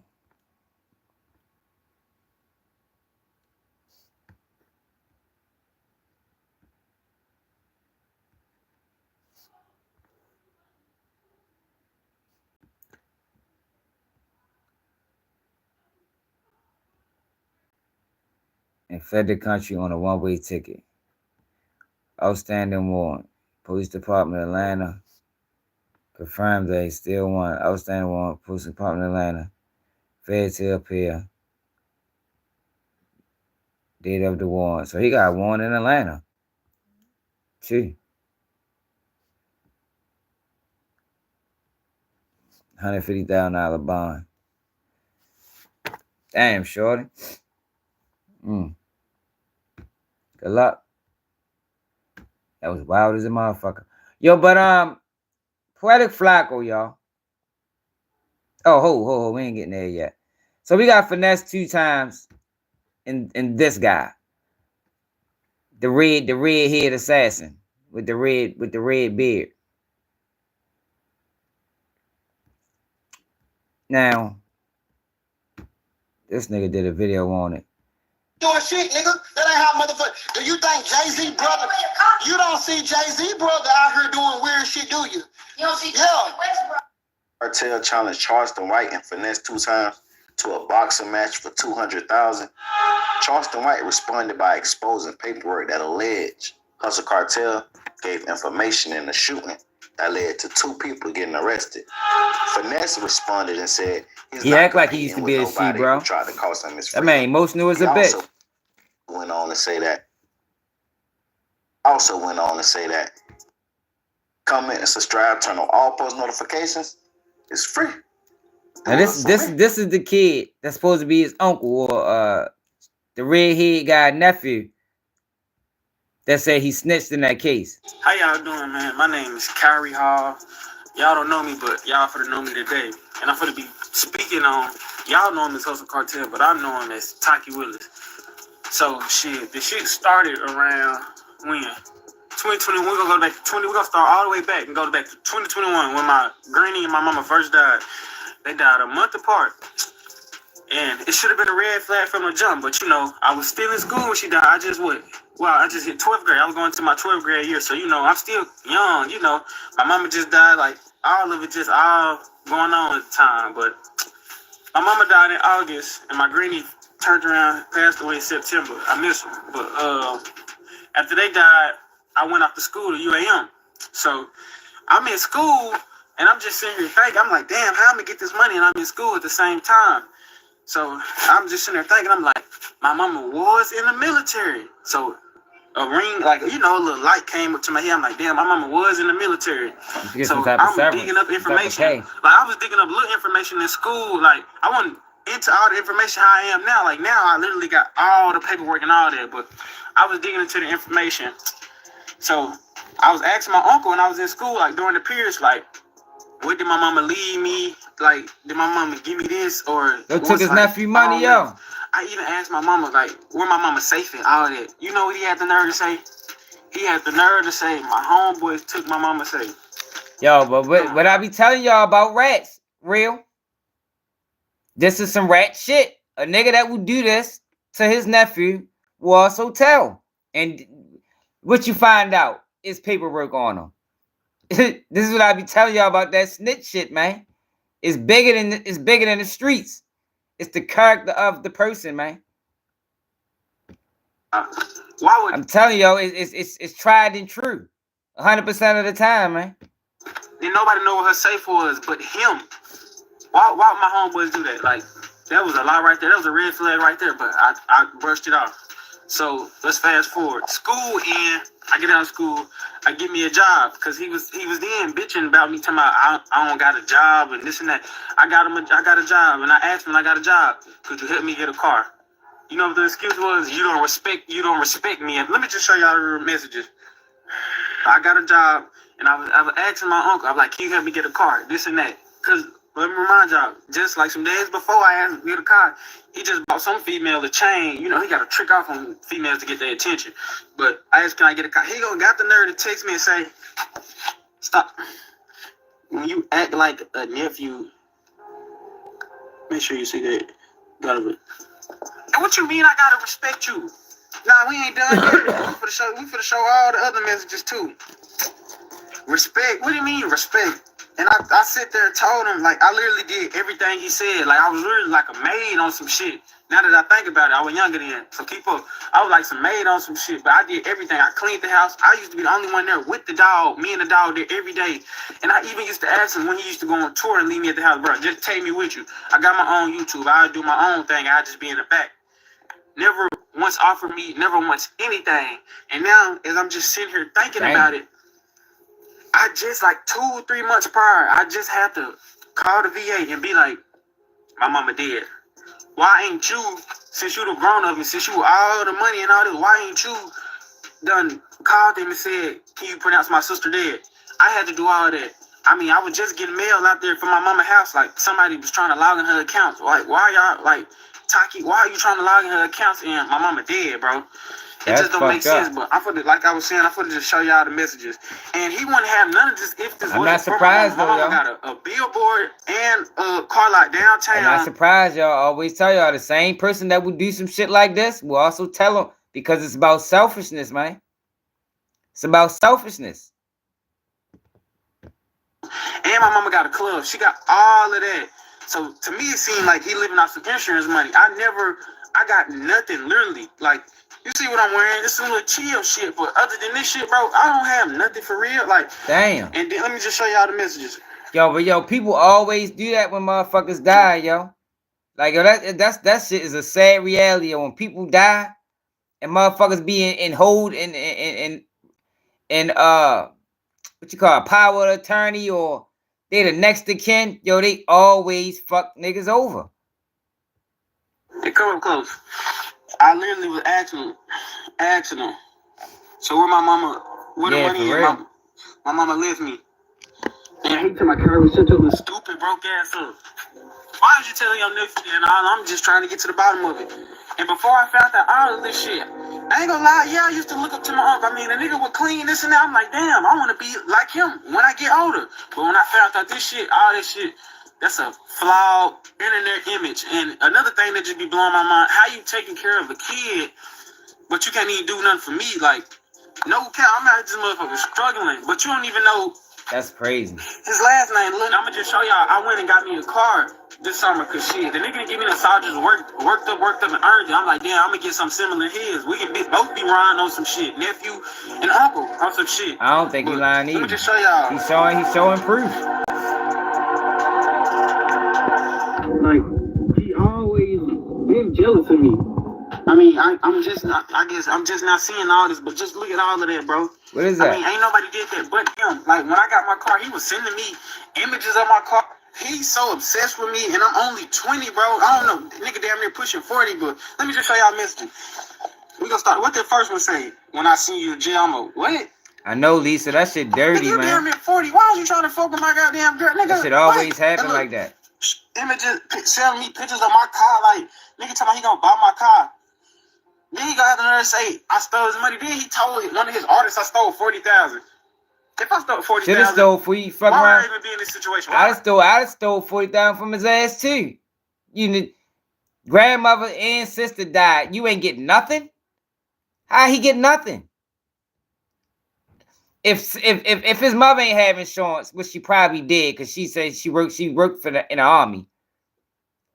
The mother had insurance. He got nothing out of it. So he got up off of taking their insurance money and ain't do shit for nephew. Wow. I ain't surprised though, y'all. I ain't surprised. That go right along into what he doing with Kane. Like I told you, yo, character matters, yo. You gotta pay attention to the character of these people, man. It tells a story. Character tells a story, y'all. I don't even be making this video. And then another thing, he tried to use the dice to clear that shit. The dice shit ain't gonna work, bro. I wasn't gonna be dumb forever to find out all this shit. But basically what I'm getting at, everything he got from the lamb to all that money to the chains to all that shit, it goes way back to when my mama died. My mama and my granny, bro. I sit there and asked them before the situation even got like this, bro. Can we just talk it out? Can I just get what I get? He blew me off every time. Now this how the situation is what it is now. You motherfuckers who glorify this nigga acting like this nigga. He probably wasn't old enough. He only 20 now, depending on what year they died. He probably wasn't old enough. Yo was supposed to, he was the one that supposed to make sure he got right. He fucked him. Took this kid, he ain't did nothing wrong. Stop your shit. I mean, just imagine you was in my shoes. How would you feel if shit, this your only family you got left, literally? Mama passed away, man, he couldn't wait. He couldn't wait the motherfucker. This us two. How would you feel if your own blood did you like this, bro? It's just, and that's what I was getting at. It gotta be just them two. It gotta be just them two. That's fucked up, yo. I ain't surprised though. I ain't surprised. That shit ain't right at all. Gonna get on my auntie too. She ain't slick either. I mean, I know whatever she got. I don't know, yo. He might be the next to kin. He probably can't sue. He might have been the power of attorney or next to kin. So it all went to him. But I'm sure it wasn't all supposed to go to you. Like, yo, come on, bro. How you gonna forget about nephew? How you feel? How you gonna forget about Neff? You know what I mean? That was his family too. That's fucked up. She a part of. I mean, how would y'all do y'all nephew like that, bro? That's sad. And then top of that, I had before, like when all this shit was going on, I went to the courthouse. I found out I got all these rent houses. I went to every rent house. I'm like, who y'all been paying? Because it ain't been me. Because when I went to the rent house, the lady said, only you, Carrie Hall, the sole benefit, the child, can only rent out the house. I'm like, who y'all been paying? Who is it? It's Taki. Now, why did you get my rent money from both of my houses? Knowing prior to this, I've been asking him, like, bro, what can I do to make me some money? He didn't never tell me nothing. He didn't never once put me on game or whatever else out there, still out there. He ain't never did nothing for me, I swear. I wouldn't even be making this story, but why would you split my rent money? Why you ain't tell me when I first graduated, like, bro, you got 2 rent houses, I'll put you on game. I had to find that out through myself. Nigga ain't never did nothing for me or never can say he ever did. And that's just that. That's fucked up. It hurt my soul when I just sit there. Let me just show y'all this. Yo, out this bitch shining like a diamond. Nephew over this bitch looking about regular as a bitch. That's fucked up. And he got a nerve to be arguing online with motherfucking with King and Finesse 2 Times. Man, he needs to sit his old goofy ass down somewhere, man. I'm on his ass forever. Y'all stay with me now. Like, we was literally best friends. Like, y'all don't see the resemblance in this fool? We was literally best friends. Like, Hussle Cartel. We don't resemble each other. Like, what you mean? Like, how can you do that to somebody? But at the end of the day, karma gonna get them. I ain't worried about it. I just know God got me, and that's just that. Damn. All the time, though. I don't have, and I walk around like this. Maybe you're not from the city because you don't know me. I walk around just like this with low. Yeah. And niggas know that. And all my cars the same color and wrapped and everything, so they know when I'm coming through the town. And ain't now nigga pulling up on Hussle Cartel trying to take shit. Yeah. We can really keep the shit G now. Oh, God. He's a fucking clown. Y'all can't stand clowns with money, yo. I ain't gonna lie, yo. Clowns with money, oh, he a rat too, but I was just ready to say clowns with money. They almost on the same level of a snitch, to me. Yeah. That dude that don't know how to control their self. He can't control himself. Yeah, like he hustled it up. That's how he stealing it. The fuck is y'all talking about? Y'all don't even know how motherfucking insurance policies work, stupid. If y'all put an insurance policy right down on y'all kids, and your kid named Marie Saw, can't nobody touch their insurance policy but Marie Saw. You get what I'm saying? Yeah. Can't nobody do nothing with all that fake shit that y'all believe in, and Hussle did this, and he stole this, and I ain't never even spoke about it, but I speak on it tonight because y'all weird. You know what I'm saying? And I ain't even justifying shit. I love this shit. I'm here for it. You know what I'm saying? I'm here for it. Yeah. Yo, he kind of like feminine a little bit to me. Yeah. Now ask him that. What he sniff Be coke? careful. I'm always careful. Let me tell you something. Charleston White ain't hitting no shit. Ain't that nigga hitting no shit though. On God, and I'm just keeping it G. Charleston White didn't diss the whole world, and he's still out here breathing. He's an internet clown who stays in the house. When Charleston White see me, I promise to God, he gonna shake my hand. Hussle Cartel. That's what he gonna do. Cause he know better. Unless you want to get in that ring for that million and make it pop.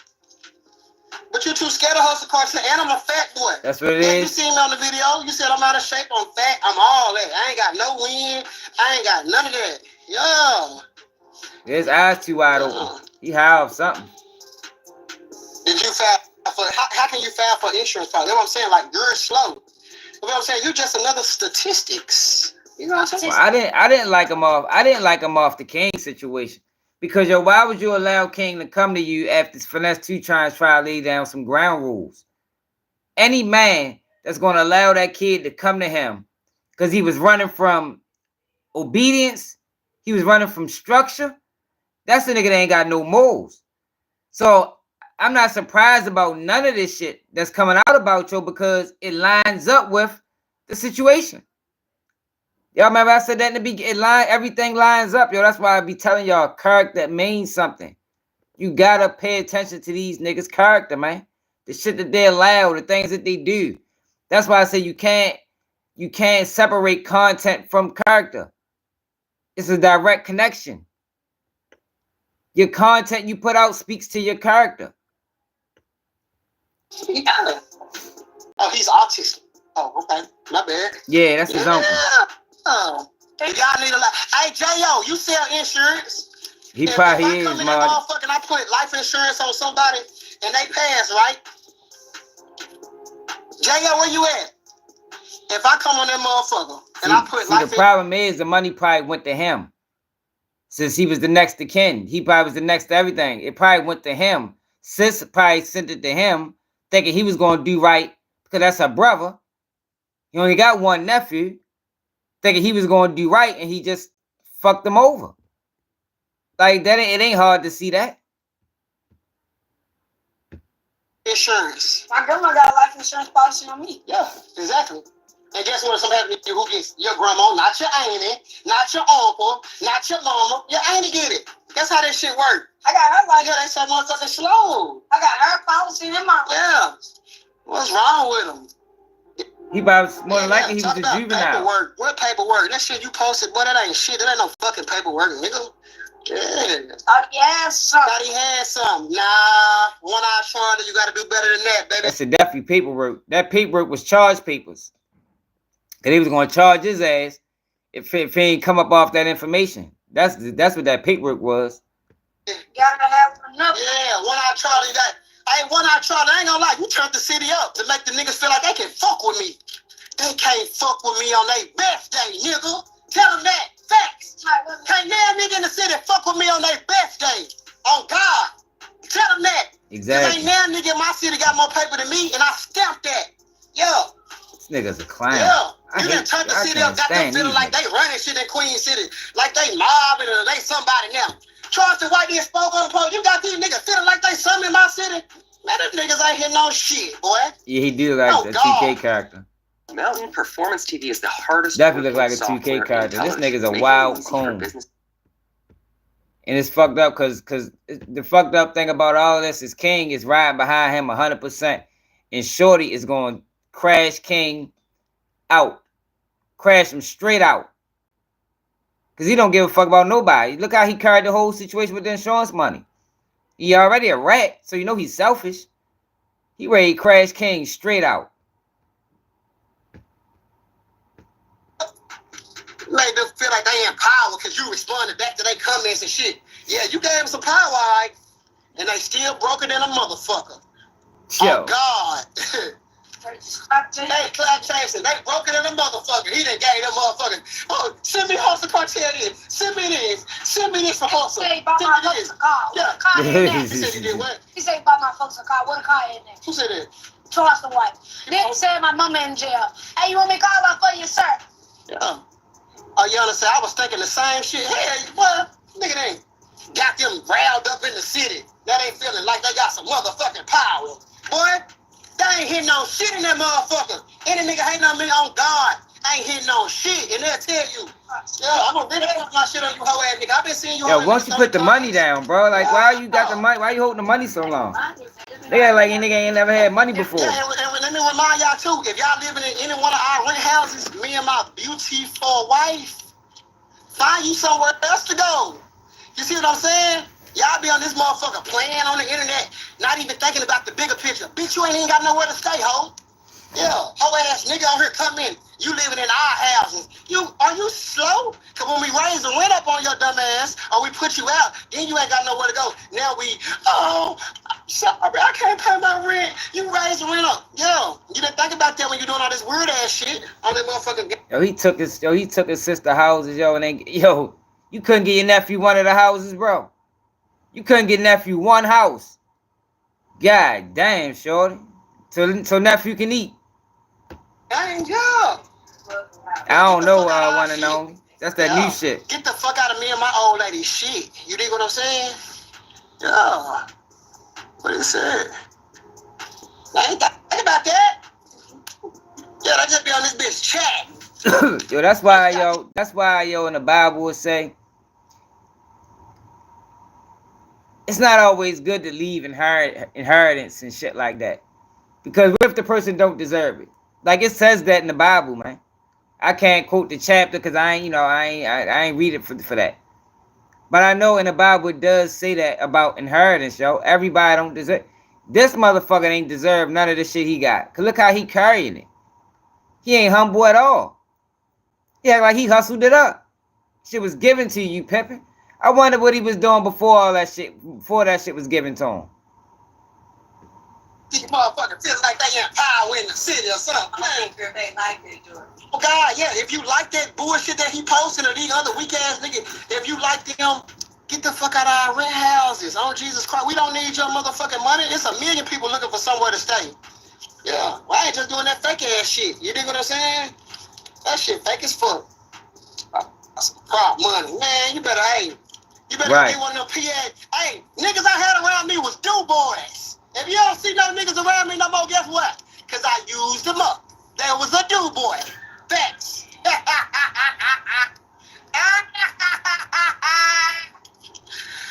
Hey, any nigga I had around me, if you don't see him around me. Yo, like how is girl, like yo, if I did some clown ass shit, my girl be in the background, like, man, what the fuck is you doing? Like niggas like, yo, what is it? Like, yo, this is crazy, yo. We living in wild times, yo. No more, guess what? I used them up.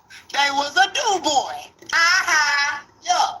Thank you, do boy, for putting me on this level. Damn. I help folks to get there. Bitch, you can't even help yourself. How you make hustle and you can't? If you make hustle, guess what? Make another one. Yo, this nigga wild, yo. Damn. Yo, first thing they hollering, I'm the one who made Hussle Cartel. For real, Charlene. Cartel without me. Y'all wasn't doing shit but holding the fucking camera for me. Get paid $1,000 a night. Nigga, yeah, it's other parts in the Bible too, though. You ain't never been back to your club. You ain't never stood in the section. It's talking about kids that don't deserve it. You ain't never threw $5,000 in the air just to be blowing money until you was with Hussle Cartel. Yeah. You ain't never put no real ice on your neck. Yeah. You break on a bitch now. Because she don't know no better. One.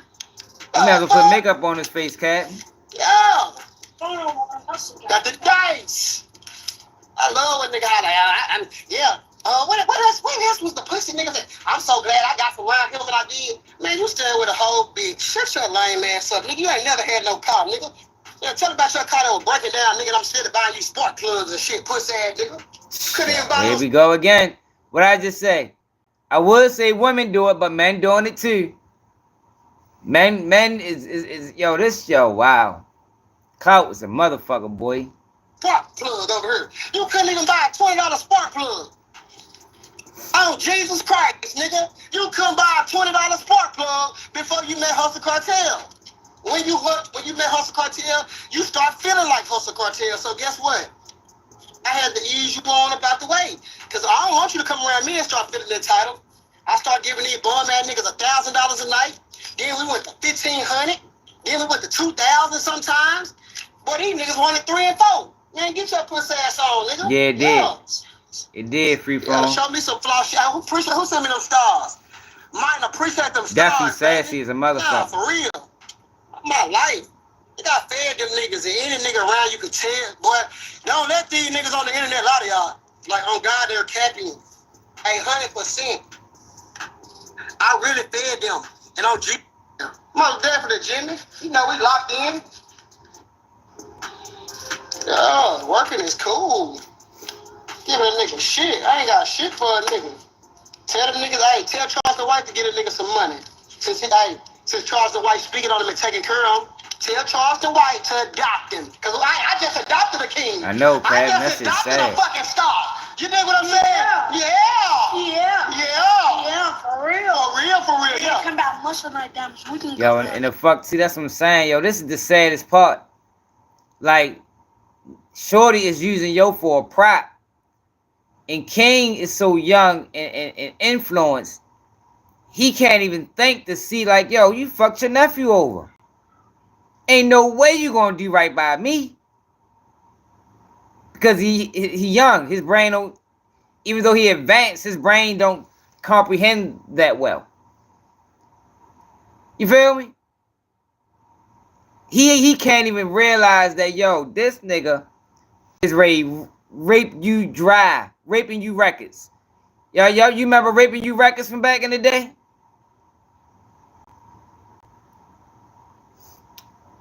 Yeah, but he ain't gonna get no money. He ain't ready to get no money with Shorty. Shorty ready to pimp King. You might as well put King on a whole stroll. He riding behind this boy 10 carats. You heard me? 10 toes down. And this motherfucker don't give a fuck about Shorty. He see King as a dollar sign. Man, you already know that. Motherfuckers be on his ass. You online bragging like that with with a red goatee.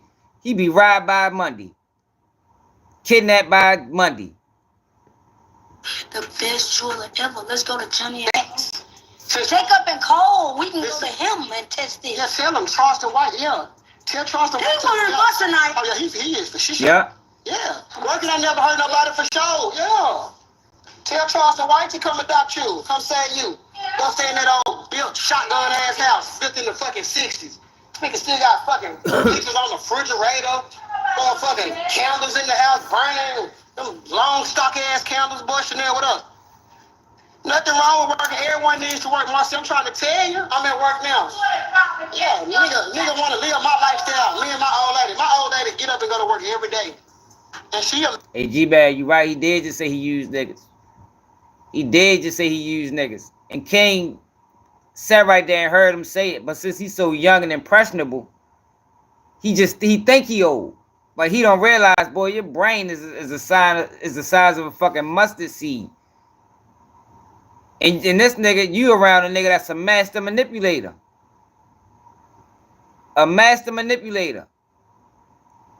He gonna pump King head up so swollen just to deflate that motherfucker whenever he feel like it. You heard me? That's what he's gonna do to King. He gonna have King walk around with them watermelon head and then deflate that shit. Millionaire. And get what? And she still work. Yeah. Because working is cool. His wife ain't doing nothing. His wife got a big ass tooth in her mouth. You see? Yeah, I seen that whole tooth. They got a big ass tooth in her mouth.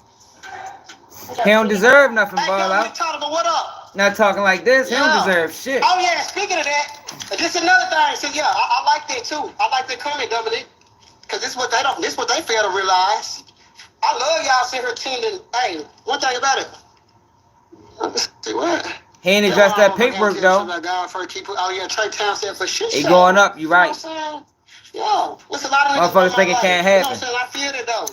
Only the chosen few make it, baby. I'm just blessed. Hey, shout out God. Yeah. Yo say he blessed, so you got money from people dying, bro. He ain't even give a fuck about them. Yo probably was happy when they died and he got that bread. You heard me? I can see yo being happy when that shit happened. He got that bread. He probably couldn't wait. Shout out God. God showed me a way and I ran with that motherfucker. Yeah, nigga. Straight up, Marty. Motherfucking lifestyle, nigga. Go lose your mama, go lose your daddy, go lose your child, go lose all them people, and then come back and say, Hussle Cartel, I still want your life. Bitch, y'all be in a suicide home. Yeah, go lose all them people, and then you can have my life. It still makes sense. Nigga. Yeah. Nigga is still popping shit. And I'm gonna help y'all people that's gone there looking down at you like you a failure. Facts. What that nigga down on him saying? You a failure. Facts. Yeah, it better be Like something how you supposed to did. Yeah, exactly, nigga. Go Tell back. nigga how you dropped out of college. Facts. One semester, nigga. Yeah, go make mama proud, nigga. Go back to college or something. Nigga, go do that. Nigga, he really ad-libbing off a fucking child. Like, yo, this nigga is crazy. Where the fuck do they find these people? He is ad-libbing off a child. Off a child. It's going in bad for your watch. He don't even see it. It's going to end bad for yo, man. And this fucked up king going to be a part of it. I ain't doing shit, nigga. That ain't how motherfucker. Do you think Jay-Z brother? You don't see Jay-Z brother out here doing weird shit, do you? You don't see West brother. Yeah, you don't see none of these. Let me tell y'all something about having motherfucking money. Just because you got money, that don't mean you entitled to take care of them motherfucker. Yeah. Damn. Want your riches though. What? Yeah, they all. Yo. This nigga got one nephew who is just entitled to that money as him. Yo, that's what I'm saying. Y'all couldn't be around no nigga like him, yo. Hey, yo, if I was his friend and I was aware of that situation, ain't no fucking way you ain't taking care of nephew, bro. You ain't taking that on my watch. Yo said you ain't entitled. Yo, what the fuck? Like, what the fuck? Damn. Yo, these niggas is crazy. How you don't take care of nephew? It's only, what the fuck? Man. Yo, this nigga crazy. This nigga crazy. He think he's spitting. He think he's spitting. You heard me? He think he talking some real substantial shit.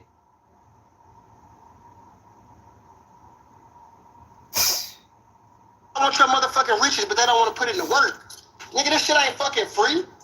Nigga, I know my partners in the NFL and some more shit, nigga. And guess what? They ain't even taking care of their family. They take care of them motherfuckers. You know what I'm saying? Jesus Christ, yo. Get this nigga. Yo, why do these type of niggas get money, yo? Yo, why do these type of niggas get money, man?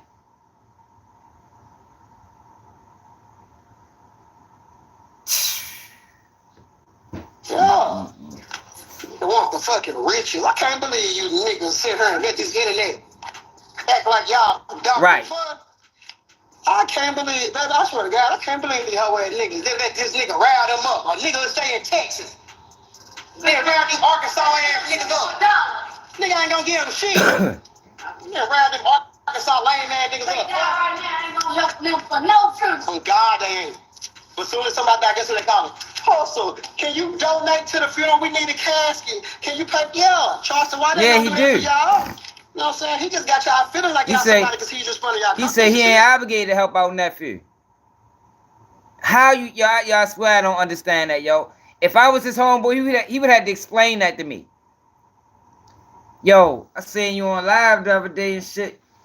And man, talking about nephew, like what you mean you ain't obligated to holler at nephew?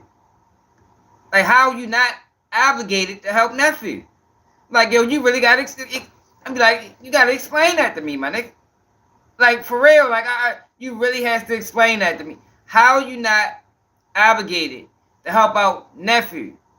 When his mother died, his grandmother died, which is your sister and your mother, they had properties or whatever they had, life insurance policies, whatever they had, and you ain't obligated to help out nephew?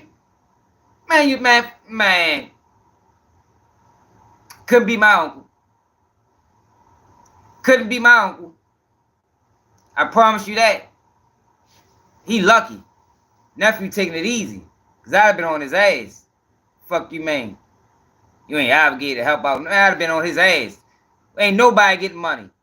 I'm be in jail. Your ass gonna be knocked off some motherfucking way. Cause if I'm not obligated, you ain't obligated either. We just both ain't nobody getting no money. Fuck you talking about, nigga? Yo, crazy. Shit. This nigga Cool. this shit pissing me off. What up? And anybody don't know me on here, on God, y'all know I'm 100. Yo. But one thing about this life shit, shout out God, this first and foremost. Get some motherfucking money. This second one. Oh, we cool now. I didn't made it. You know what I'm saying? Yo, we just got booked for 10K to sit here and talk. That's a blessing. We just got booked for 10. Remember how I always tell you? Remember how I always say it ain't too many reasons worth going to life for? And a lot of times, once you get in that situation and you get that time, you regret it. No, not this. I stand on this. Whatever, I'll be at sentencing like this. Head up, head held high. Head held high. How much time? Okay. Fuck you, man. Alright, man. Fuck you talking about. Nigga, you lost your motherfucking mind, nigga. Crazy. Man, this nigga crazy. This shit pissing me off watching this goofball ass nigga. Rat ass nigga. $1,000 to go sit here and just fucking talk. Shout out God. I ain't gonna lie. That's a hell of a feeling, nigga. Work your ass out, nigga. Watch. You see what the fuck I do? I post dice videos, nigga. Yeah. At first, yeah, you niggas weren't even sharing my shit. Oh, that shit childish. Why he making them silly ass videos? Why he doing this? Why he doing that? Yeah, on God. Now y'all understand the big picture, bitch. I gave y'all the blueprint, now run with it. Yeah. Yeah. I'm from Arkansas, he did some. Anybody in my city who got something to say, but you ain't keeping it 100. I ain't keeping it 100. No, no, he didn't, bro. Nigga, tell the nigga. That ain't true, bro. That's some shit the internet put. Did I make $20,000-$30,000 in a night? Tell him that. He ain't bet king, bro. Yeah. Finesse wouldn't bet king. Yeah, tell him that. I want to clear up some motherfucking shit. Talking about I ain't keeping it 100. No more alert. No more alert. Yeah, no for more real. alert. Today is. Now, Finesse 2 times respond to this fuck boy.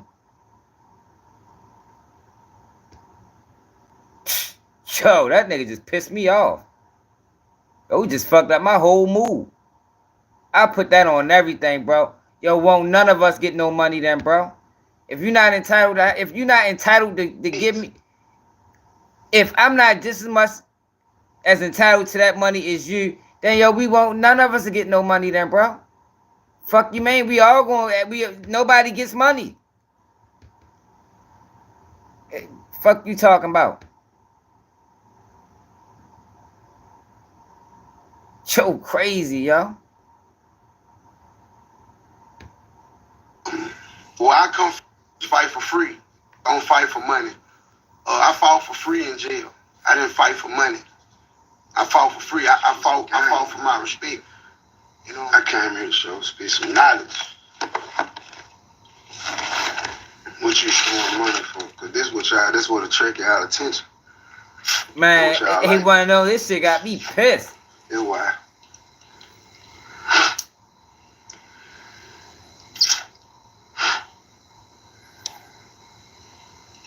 Take a fight. Take a fight. Take a fight. Take a fight. Take a fight. Brent, what it is, pimpin'? Hey, Brent, you ain't just see that fuck boy just talking? Man, nigga, get on his ass, bro, in real life. Let me tell you why the internet is a sad place. Hold on, I'm finna tell y'all why the internet is a sad place. Hold on. Nah, listen though. I want y'all, before I spit this game to y'all, before I put y'all, this a Ricky Mia, man. Ricky Mia, what type of watch it did? This one of them, man. This boy. Right, Kiko? Like, yo, that nigga still like, yo. That nigga said hella flawed shit and don't even realize it's flawed. Yo said he used his homeboys. He ain't obligated to help out his nephew. He got NFL friends that don't help out nobody. Yo, But they earned that money, bro. That money, your money was given to you, my nigga. Money was given to you. And the same people that died, that made that money available to you, your nephew, those are the same people your nephew loved as well. He is just as entitled to whatever the fuck y'all got. Whatever the fuck you got. Yo out this bitch bumming, struggling. You out this bitch jewelry down. Man, I'd have knocked his ass off. I stand on that. Fuck you, man. I'd have knocked his ass off. And y'all don't even be hearing me talk like that. A chandelier.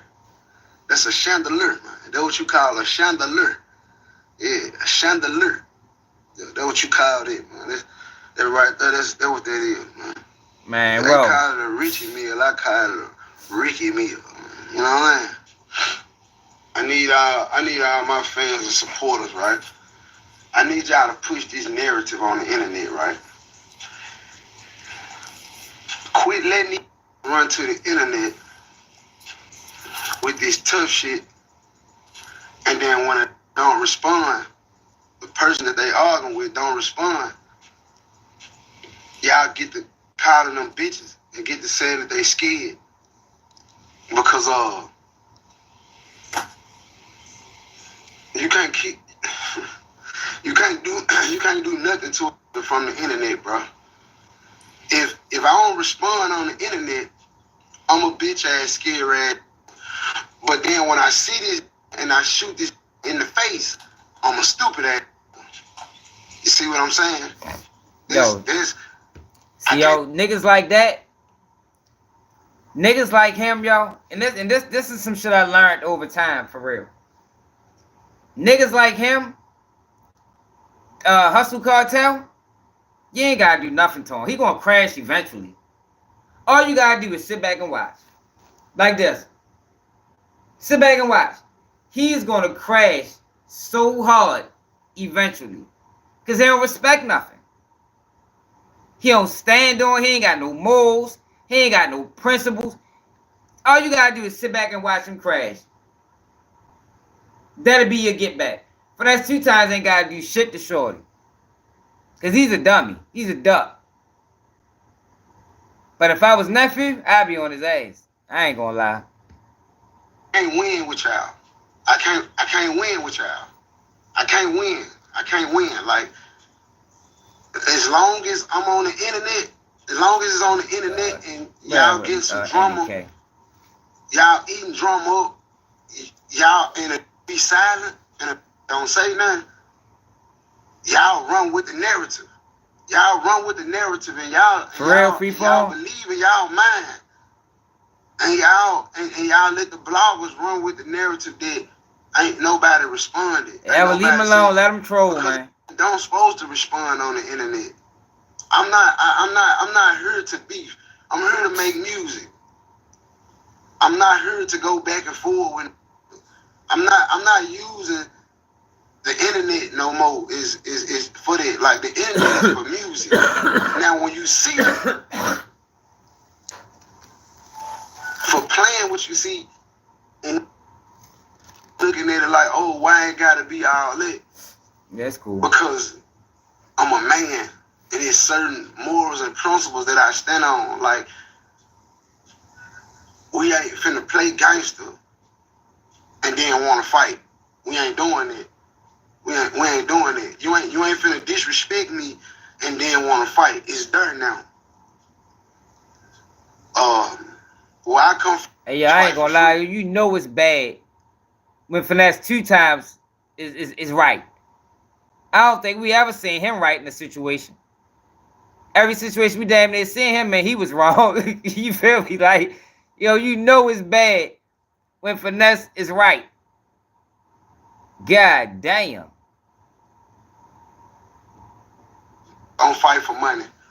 I fought for free in jail. I didn't fight for money. I fought for free. I fought for my respect. You know what I'm saying? We fight for free. You know what I'm saying? We don't fight for no money. We ain't trying to prove no point. You meet me right here. You bring however many you want to, however you want to do it. Don't have no cameras and shit out because we ain't looking for no clout. I'm here to prove a point. I'm here to stand on business. And we squabble. It ain't all that internet shit. You can miss me with that. I'm fed for real. I'm federal for real. These folks really watching me. The feds really all over me. I got a lawyer. Keep me out the mix. You know what I'm saying? Keep me out the mix, man. I'm trying to stay free. I got a daughter. I got kids. I ain't, you know what I'm saying? But just know, I have been tried before. My back have been against the wall before. And I had to respond in a way that sent me to jail. You see what I'm saying? So, I don't take too kind to threats. And we gonna say this too. Ain't nobody seen nothing, nobody do nothing to finesse. Ain't nobody seen nobody take finesse jewelry. Ain't nobody seen finesse hit. Ain't nobody seen nobody hit finesse. Ain't nobody seen nobody. Everything that you have seen about finesse 2 times have been on the internet. Everything.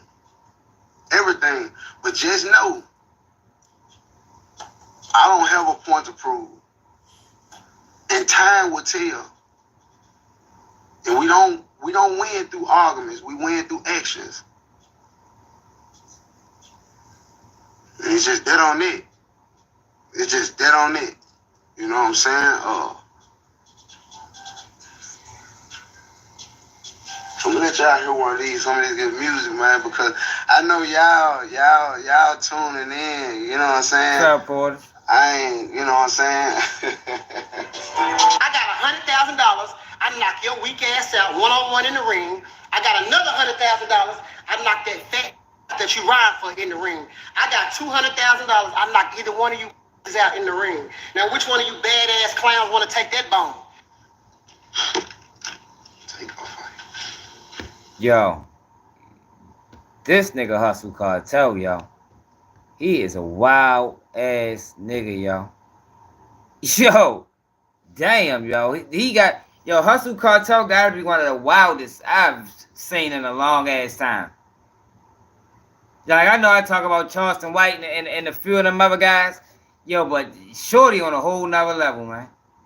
A whole nother level. I ain't surprised. He gonna tell every chance he get. Cause he is ultimate selfish. Like, it don't get no worse. Yo, if you can ice out your only fucking nephew for some money that he was just entitled to, just as entitled to as you was, and then get on the internet and stand on it and gloat and like you in the right, yo, that is, yo, wow. Wow. I think I can't explain it no other way. Wow. Yeah, I would hurt him if I was nephew, bro. Y'all. Like, for real. Like, no joking. No smiles. Nothing. It's like, yo, this nigga crazy. Wow, yo. Yo, that was wild, y'all. Damn. This nigga different. Yeah, he mad. Hey, see, Brent, yo, you ain't hear the shit that he was saying. Yo, you probably gotta go back in the video, bro. This nigga was geeking. That nigga say he ain't entitled to give his nephew shit. He ain't, yo, he say he not entitled to give nephew nothing.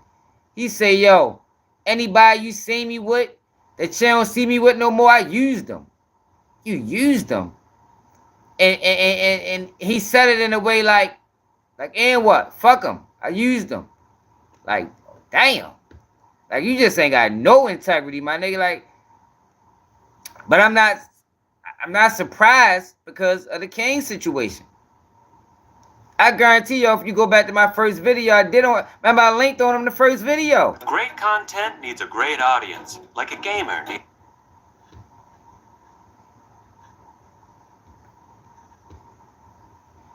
But yo, Point and Shoot, y'all. Point and Shoot said that this guy right here is suing him. He's suing him, man. Like, what type of... He's suing him off of YouTube videos. Now, Point and Shoot been on these guys' heel for a while. And Suit the Point and Shoot, he tap in sometimes. Come in here talking about, can he be a mod and shit. I done seen a few of my takes on this channel before. But, Suit the Point and Shoot, y'all. But I wanted to watch this video. I don't know if y'all seen it or not. Hey, Prowder, that shit wasn't real, Prowder. That whack fight wasn't real, bro. That shit was staged. Clear to me that this was an orchestrated attack. All right, let's go back. All right, so for this video, I'm going to be going over this new lawsuit that has been filed against me by controversial YouTuber and Liberian national, Poetic Jala. Pritchett Jr is my real name. And so I want to explain this. So once upon a time, I checked my email and I see that I've been given 2 copyright strikes. One was sent by the 16 of Nashua, the other sent by Jala, and I just could not believe my eyes. Yo, see, yo, that's bitch ass shit, yo. As a content creator, yo, you sending copyrights, like, yo, that can destroy your motherfucking channel, yo. They try to get his channel took. What was the dates on these? No Jumper hosts are all on hard drugs. They are though, ain't they? I thought they was. So if he'd have got one more strike, they'd have took his channel. Sharp crashes out on No Jumper.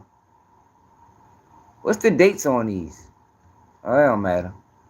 It was just so peculiar because everyone knows that my work is a textbook example of fair use, including Jala and the 16. And so I'm wondering why they're sending me false copyright strikes, and then it became clear to me that this was an orchestrated attack, and that these 2 were just abusing the legal system in order to gain my personal information. Now, let me explain what I mean by that. So when you get a copyright strike, you can counter the copyright strike and say, no, I'm not infringing. This is fair use. And what this does is it forces the person who gave you the strike to either file a lawsuit against you or leave you alone. And if they don't file the lawsuit within 10 days, the video gets reinstated and the strike gets lifted from your channel. But when you fill out a counter notification, you have to provide your address and your phone number and all. I didn't decline on counter. I didn't decline for that purpose, just because I ain't want to put my motherfucking address on there. All of your doxable information, because in case they actually do want to file a lawsuit against you, in case it's like true infringement, then they have contact information. So a lot of people are abusing this, and they're just like using this copyright system as a way to harass people and get their information. And so given that I had 2 copyright strikes and that I was like suspended from uploading and everything else, it was very serious. They were causing direct harm to my channel. I had no choice but to send the counter notification and include my personal info. So I send the counter notification. About 2 weeks later, the video that was struck by the 16 is reinstated and the strike is removed from my channel. However, Poetic Jala is so stupid that he actually went through with it and filed a lawsuit against me for copyright infringement. Now this is where it starts getting good, because Jala makes a huge mistake, and I'm so happy to be able to share this with you. I'm gonna get in trouble that he did this. I'm like, what are you doing? You're so stupid. And so this is the first clip that we're going to watch. This is Jala, and he is reacting to my community post. I was letting everyone know what's going on with the strikes and everything, and Jala got upset about this because he feels like I'm getting a little bit too powerful for him or whatever. He's obsessed with this word power. He starts going off about power. It is good to have PO box. I have the power. Wait till you watch how powerful he thinks he is. Look at this. Now I'm just waiting for the strikes to be lifted or for them to file a federal copyright lawsuit against me. But do not worry, these malicious claims won't be going unpunished. Thank you guys for your patience. So first off, man, I don't know if you got the clown for that. You can't punish me, bro. You have no power. Who do you think you are? Punish who? How? By telling more lies? By making a dozen more videos lying on me? what's next? Are you gonna say that I'm raping my sister too? You have no power. And I'm not saying I'm some type of like powerful dude or something, because I'm not powerful at all. But why would you even want to create like enemies on YouTube? I guess I know that I'm powerful. I know that I'm climbing up in this world, bruh. Once I start listen, I know I'm climbing up in this world, bro. Once I start, we gotta get some real guys at the top of the ladder, yo. Like, yo, that's why all this fuck shit is going on, yo. We got so many lames and clowns at the top. So many clowns are winning, man. Yo, we gotta start supporting the real, yo. Like, it's imperative. It's imperative, man. Having homosexual. So as you can see, Jala has this weird infatuation with power. He wants to be powerful, which is alarming. And his ego is even badder than he is, because yo, wait the till problem you see is, what he does next. He actually the problem is, yo, YouTube, yo, a lot of these guys was nobodies in the real world. Before YouTube was created, they wasn't getting no girls, they wasn't making no money. They was almost invisible. They was damn near invisible, yo. You can walk right through them. Walk right, but you wouldn't even see them. So now the internet that took off and people knew how to start making YouTube channels, and some of these people got on very early. Some of these people was put on, you know, some of these people working for agencies. But however they got on, when you take a person that for 23 years of their life, they was invisible. Now all of a sudden everybody sees them. Yo, it creates the big head. It gives them like, oh shit, like they think they're bigger than they are. And then they gain a little power and they start using their little power because they never had it before. Yo, one of the worst things you can do is give a person power that never had it. Never had it. You ever had a boss that was a coworker at first? They was your coworker at first. That was your man. That was your girl. Now they your supervisor. And you be like, what the fuck? God, this motherfucker in chain act like they don't even know me. Because that person never been in a position of power. Never been in a position of influence. And yo, sometimes, yo, that shit can be dangerous. And I think we're saying that a lot now. We're saying that a lot now, yo, with this internet, man. But that's because we got a lot of clowns at the top. We got to start supporting the real, man. Admits to abusing the legal process in order to gain my information. This is actually not allowed. This is something that YouTube has sworn to crack down on. And so I cannot wait for this lawsuit to come to a close so I can contact YouTube and let them know that Jala is a fraud and that this was all just a way to get my personal information. I think that they'll be very interested in seeing this. You're going to get his page up. That's what's very happening, y'all. But I want to show you this admission that Jala does. This was wild. Many people were shocked when they saw that this is not allowed. He's openly admitting to breaking YouTube's terms and conditions. This is nuts. Watch this. So let's address the copyright claims. Now, are the copyright strikes false? No. But do I even care if they're false? No. You see, I have no intentions on pursuing point and shoot on these copyright strikes. All right? I just don't. I never had any intentions on pursuing these copyright strikes. What? You see, the goal of these strikes, because everything is strategic.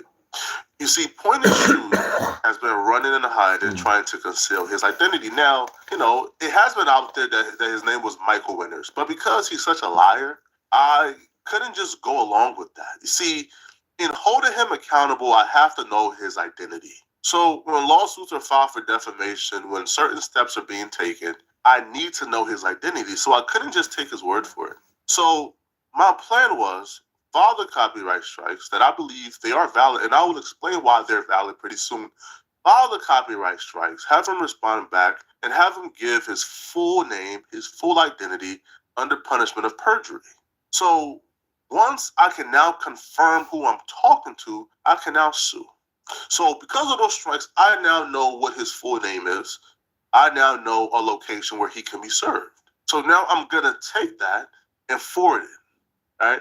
And that's going to be used when we put together the actual lawsuit to file a defamation case on point and shoot. Wow, so he openly admits to abusing YouTube's copyright system in order to gain my information for a separate endeavor. What? What a fucking idiot. So Jala's so stupid. I don't know why he thought that people were going to be like, wow, he's so... No, you are not allowed to send copyright strikes to channels solely to obtain their personal information. This is considered abuse of copyright claim system and can have legal consequences, as it is essentially a form of harassment and could be considered a violation of terms of service of platforms on YouTube. He gonna get his page tucked. Being stupid. Stupid. So clever. This was one of the stupidest things that I've ever seen on YouTube. I'm not even kidding. And he says it was also, he can sue me for defamation, so he needs my identity so he can sue me in a different court. Why didn't your lawyer just simply subpoena my information from YouTube and show them that there was a lawsuit and that you needed my information? This is how everyone else does it. Do you even have a lawyer? I mean, this is really strange. So your lawyer advised you, let me get this straight. Your lawyer told you to file false copyright strikes to get my identity. Hell no. So that you guys can sue me. Well, I'll say no this. Your lawyer lawyer like sounds very stupid. What? Ain't no lawyer telling And I'm going that. to touch more on this defamation stuff later on in this video, but I've got to show you this lawsuit docket. This filing is alarming. This is total textbook fraud, and I'm not even joking. This is clear misrepresentation. So this is the docket. It says claimant name Frederick Jala. And I want to point out that in order to avoid having to send me his address, he listed himself as an authorized representative and then gave a bogus address on the docket. And the deception does not stop there. So this lawsuit is for 23 seconds of a video that I used from his YouTube channel that he doesn't even own. He doesn't even own the video that he's suing me for. It's impossible for him to own it. Well, I shouldn't say impossible. The 16 could always cooperate and say, yes, he owns this. You know, the 16's helping Jala. Okay, so I shouldn't say impossible, but it is very bizarre. Yo, this shit is crazy, y'all. All the bullshit that they put into the community, both of them, Flocka and Adam. Now you got somebody pursuing y'all, and y'all can't take the heat. All the fuck shit y'all done put out there. Several people done got arrested after no jumper interviews. He done put false claims on thousands of people. Now you got a person coming after y'all, just like y'all come after other people and do fucked up shit to other people, and y'all can't take it. You can't duel it out on YouTube. Wow, these motherfuckers crazy. Using someone else's clip as fair use in the clip that I'm using that you're suing me for. I mean, it's so stupid. And it's a YouTube video, and this is what he sent the copyright strikes for, to get my identity. So now he has to file this bullshit copyright lawsuit in order to shield himself from any penalties from YouTube for abusing their system. You see, in his mind, all he has to do is prove that he filed a lawsuit to YouTube so that it will appear that he acted in good faith with the copyright strikes. And he's hoping that YouTube, because of this, won't issue him any sanctions or penalties for abusing the system. So he has to technically sue in order to make it look like he didn't send false copyright strikes. But the problem is that this lawsuit that he filed is full of deception. It's full of misrepresentation of the facts. And so I want to show you more of this. Look at this. It says where the alleged infringing acts occurred, such as a physical place or online. And Jala types in, it occurred on YouTube. Okay, this is very important. It occurred on YouTube and nowhere else. Look, it says, 4 words he put. Okay, no period. He just put, it occurred on YouTube. Now listen to what he tells his audience that he's suing me for in copyright court. Listen to this. This is a lie. Now, here's why I don't believe the copyright strikes is false. You see, fair use does cover a lot. However, there's a gray area in fair use. And that gray area is using my content and then let's say premiering it before it drops behind a paywall. Well, at times, content behind a paywall could be fair use, but if I have that very content that I'm promoting behind a paywall as well, then there's a gray area. Right, so what you just heard was an insane lie. What? So Jala is now saying that I am putting content of his behind my Patreon paywall, and a video that he has the same video up on his Patreon, and he says that I'm taking away from potential viewers of his because I have the same work behind my paywall, no different. So that's actually a 100% provable lie, and I'd like to show you. So Jala put this clip in the docket and said this is the infringed work, okay? And this clip it can't be owned by him because he's reacting to no jumper content. So it's impossible for him to own. So so the clip I'm using of he's acting under fair use just like I am. He can't own footage that he is reacting to. It's impossible. But that's what he's doing. He's suing me for footage that he doesn't own.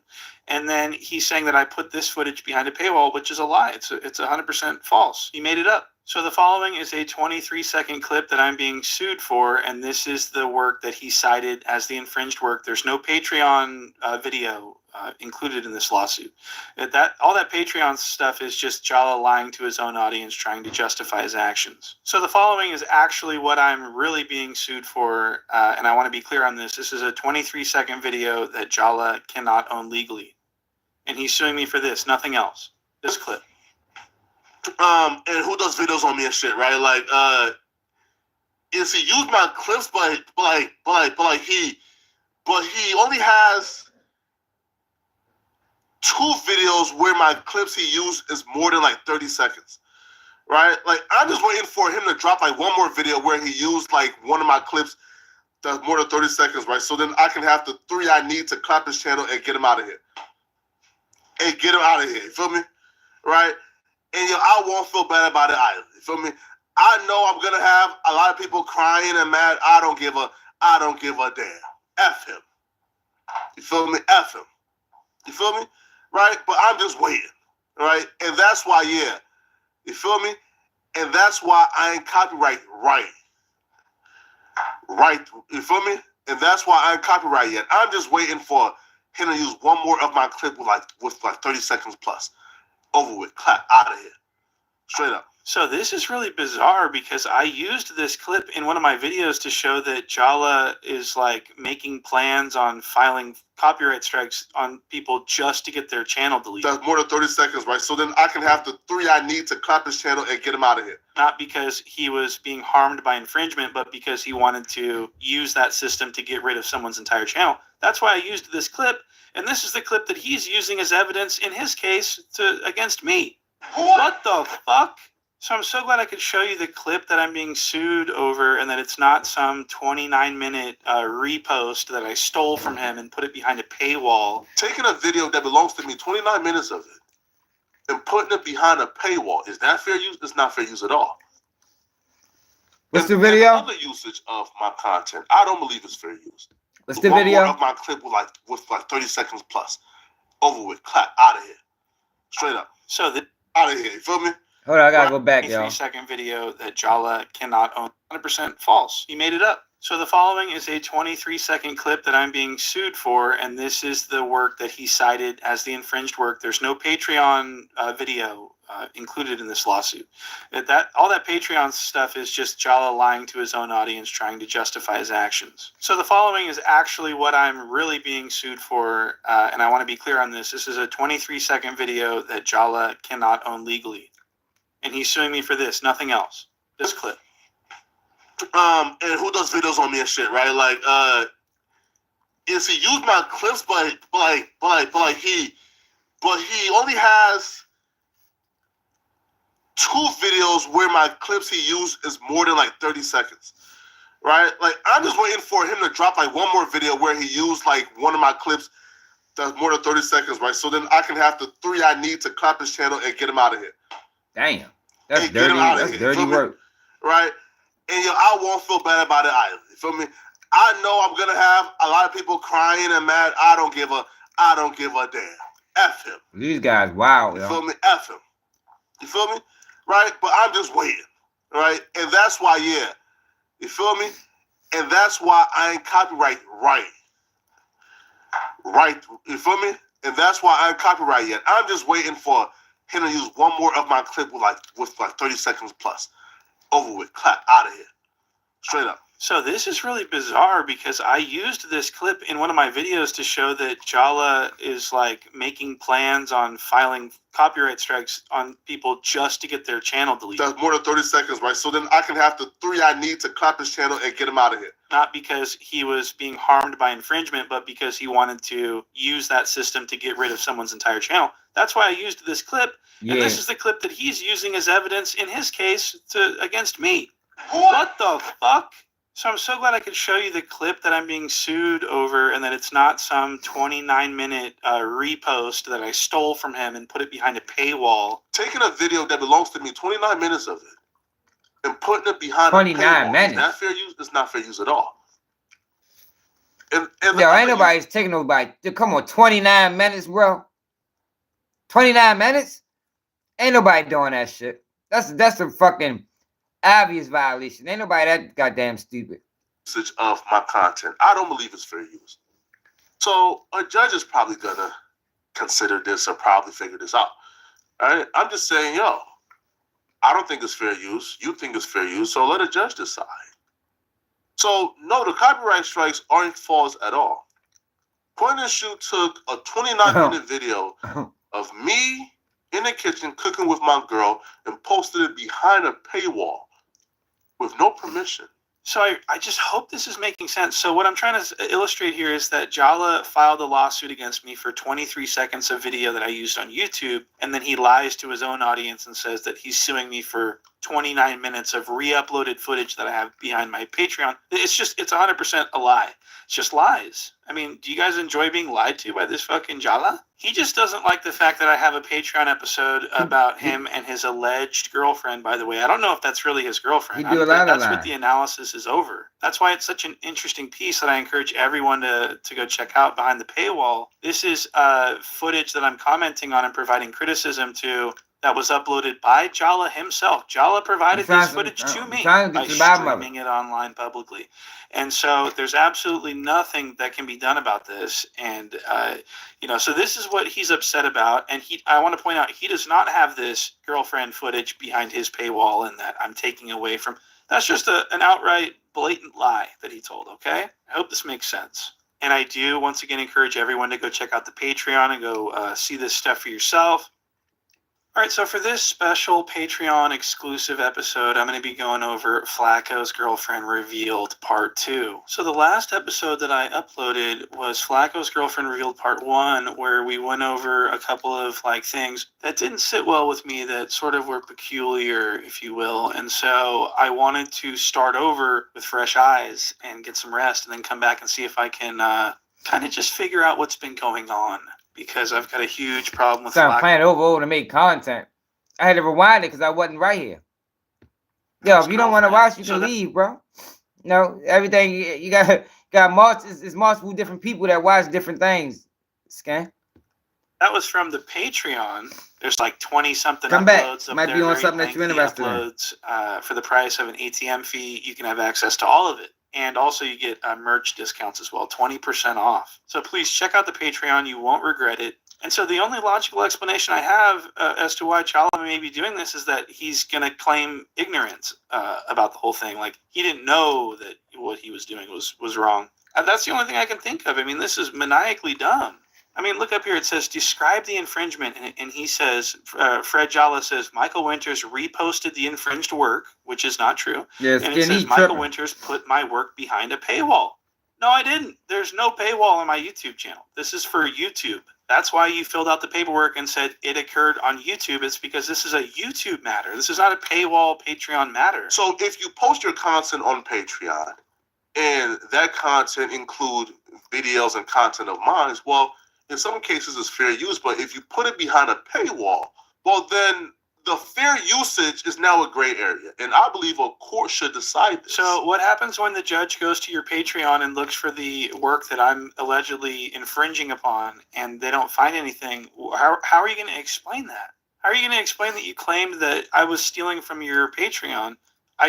You know what I mean? It just doesn't make any sense. What he should have done was just did what the 16 did and just not followed up on it and just let the strikes fall off and just pretend that it was a mistake that they issued the strikes. Jala went and filed the lawsuit. Now he has to stand on it because I'm going to make him stand on it, and I'm going to countersue him as soon as I can.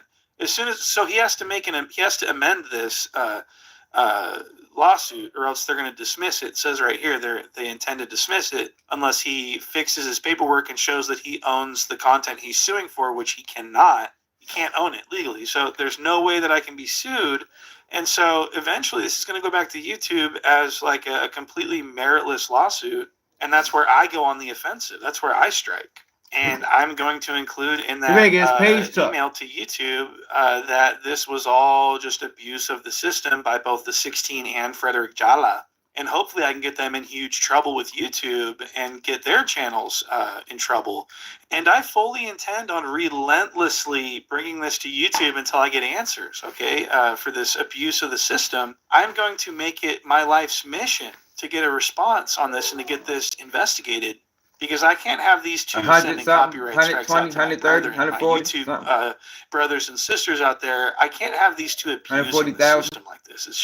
It's not ever going to happen on my watch. And so now it's time to get to the defamation lawsuit stuff. So Jala says that he is filing a defamation lawsuit against me for calling him a liar and, you know, all these things. He's claiming that I defamed his character in a video from 9 months ago. And he's saying that I'm defaming him and that it's all my fault, that his career is over. 804 Are the copyright strikes false? No, they're not. Do I care if they are?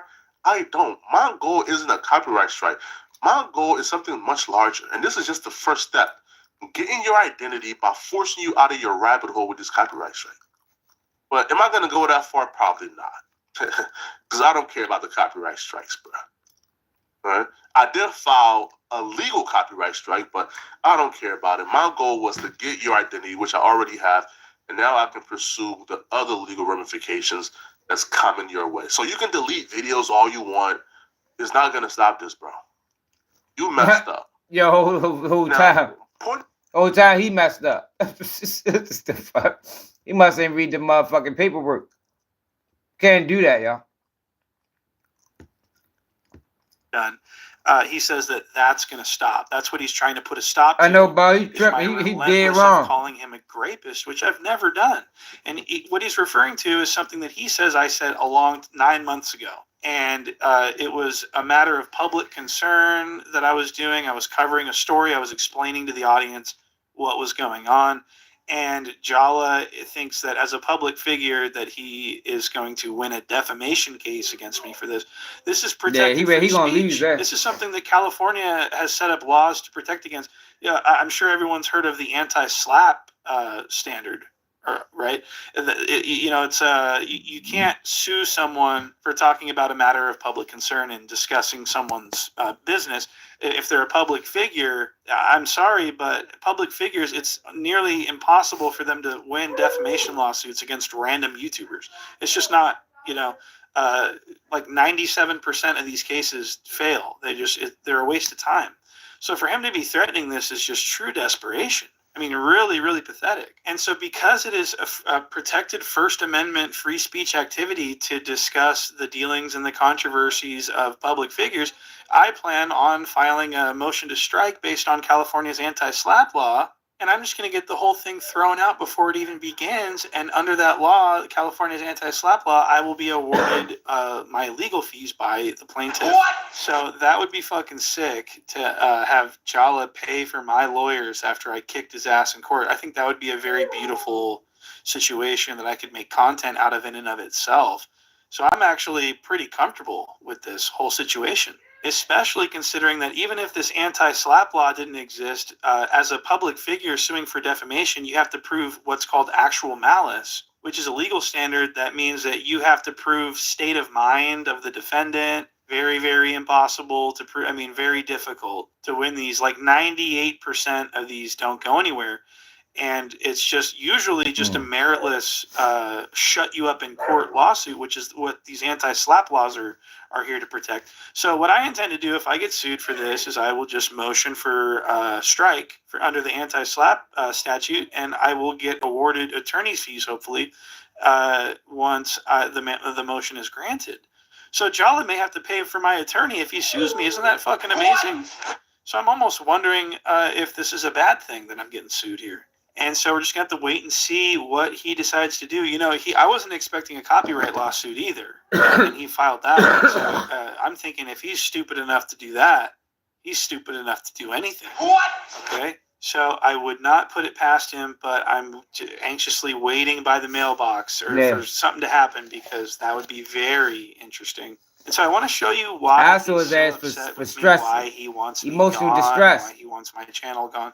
And it's very simple. It's because of my channel's growth and the inevitability that it's going to become greater in subscribers than his. It's going to become much more popular than his ever would. And this really bothers him because he has this power complex where he needs to be above other YouTubers.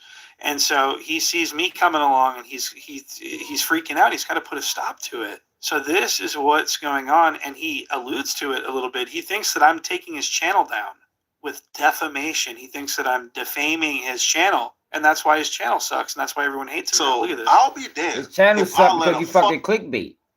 He clickbait. Fucking 95% of his videos is all clickbait.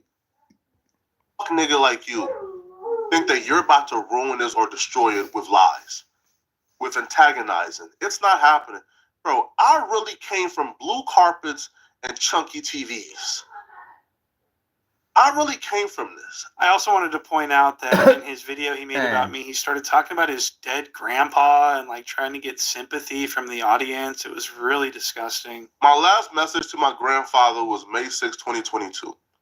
Hey, yo, crazy. I wrote him, "Hey, Grandpa, I'm doing really well. I just got on my own show on a great network." Yeah, you can see for distress. Wow, so this is one of man, the you get a motherfucking, you get a strike on your channel. That shit is stressful. Shit. I know. I've been stressed out over strikes. Two of them? I mean, one more and you're done? Shit, hell yeah, that shit's stressful. Yeah, that shit crazy. This motherfucker still that bitch talking about dirt. Ain't nothing new come out on dirt yet. Motherfucker still. Look at this motherfucker. Look at this shit, yo. Adam always find the most ignorant black man to sit down with. Listen to this conversation, y'all. Listen to this shit. Meet Panera's new ciabatta dippers. A duo. I seen a motherfucker. Hey, shut your ass up. I seen a clip of this on Instagram earlier. Listen to this shit. 4 Extra has no chance. So 4 Extra is talking about beating up a UFC fighter. But let's listen to this conversation, y'all. This is what Adam wants. This is what he wants to bring to his platform. You gotta find the most ignorant black person to sit next to so he can look smart. Like that's the game plan. He can't be in the table with everybody smart. No, he gotta bring ignorance to make him look smart because he about dumb as a motherfucker. And that you could possibly one day have a future in politics. And I feel like as soon as you are the 40th man in a 1,000-guy gangbang, that might be not so easy. Yeah, because I am good at politics. Right, right. bro. Well, there you go, yeah. I am good at politics. If you clean up your act, maybe take some classes, etc., I could see you being, the mayor or at least like a I want to be the mayor. No? I want to be the mayor. Yeah, because then you're going to be the leader of a lot of your ops as well. No, that's not the point. You get what I'm saying? Because at the end of the day, you're going to have to care about when your you ops. do stuff, that's like speaking. That's like speaking. You know what I'm saying? When we get on here and speak and we do shit, you got to think about this. We on this already doing shit. Yeah. You get what I'm saying? So at the end of the day, I'm speaking for a lot of people already. Yeah. So the fuck did he just say, yeah? Platform, a big platform. You're speaking for a lot of people already. And if you're the mayor, you have to be concerned with like policy and passing. That's gonna be easy. Acts. I don't know. I don't really know what the mayor does, but yeah, I don't know what he does either. But I'm gonna tell you one thing for sure. I'm passing a lot of bills for the ghetto. Yeah. But that will help your ops as well, just so you know. I don't give a f. That's okay. I'm passing bills for the ghetto. I'm glad you're okay with that. What are you hugging on this? Hell no. I'm hitting them up too hard. I don't understand what's going on here. Okay, yeah, that's all right. All right. So you ruffled some feathers last time we were together. Yeah. Because you said this shit's so funny, right? The shit out of UFC heavyweight. That's why I be tripping out these motherfuckers. Like, yo, Adam is making a mockery out of LA culture. And I know everybody in LA ain't on board with this shit. Yo, but it's like he fucked over so many people. But yet and still, he's always able to grab another one and bring him on the platform, and they just be open arms. Open arms, all smiles. 4 Extra probably think Adam is his friend. I seen a video yesterday where Adam was walking in 4 Extra's neighborhood. I think I might got it on I think I might got it saved on Instagram. We're gonna go to that after this. What's up, Nate? And I'm a lot of UFC fighters not really a fan of this, and they want to challenge. All right, on the day, so hurry up and set it up. Okay, I've been waiting on this already. You're out. Now we can work on it. Set the motherfucker up on it. I'm about to put him out. That's the cold part about it. See, this is the thing about UFC fighters. They think they gonna win because you got all right. You got a paper showing that you a UFC fighter. All right, because you got accepted in the UFC. That don't mean you gonna win. You get what I'm saying? You think you just gonna beat a dude that fight on the street or fight in jail? Yo, he sound fucking stupid. Yo, you was not ready to get no ring with no UFC fighter and win because you fighting in jail or fighting on the street. Do y'all remember the guy from Florida? What was that guy from Florida name that jumped in the UFC and started getting his ass whipped? What was that guy name, y'all? What's up? What's up, Ben? The black guy with the beard.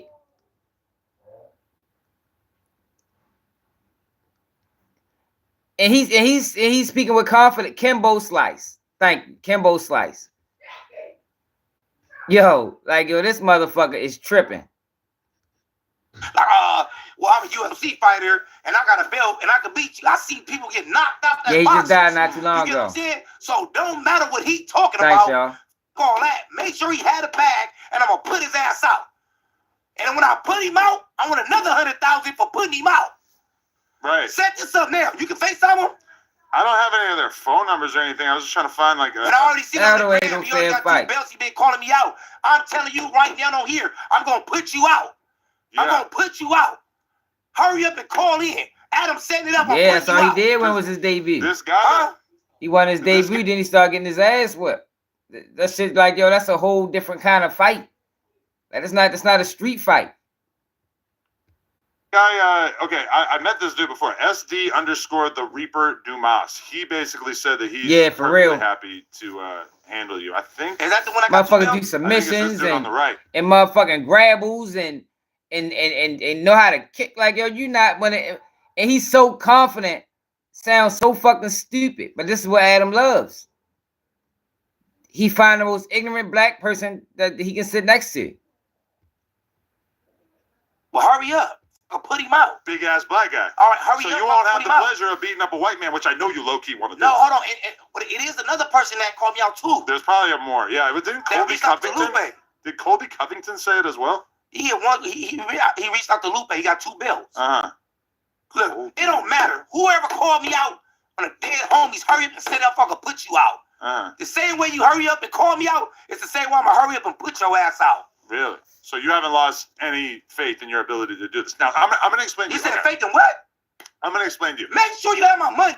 Make sure you have my money. Ain't he, yo. Make sure you we have already bet $1,000. Make sure you have my money. We bet $1,000 more. Make sure you have my money. Look, Adam, yo, this is easy money. Yo, he is geeking. You ready to just get that man your money? Just gonna give it. And he don't give a fuck. There's somebody he supposed to be a friend to. He's just gonna take his money.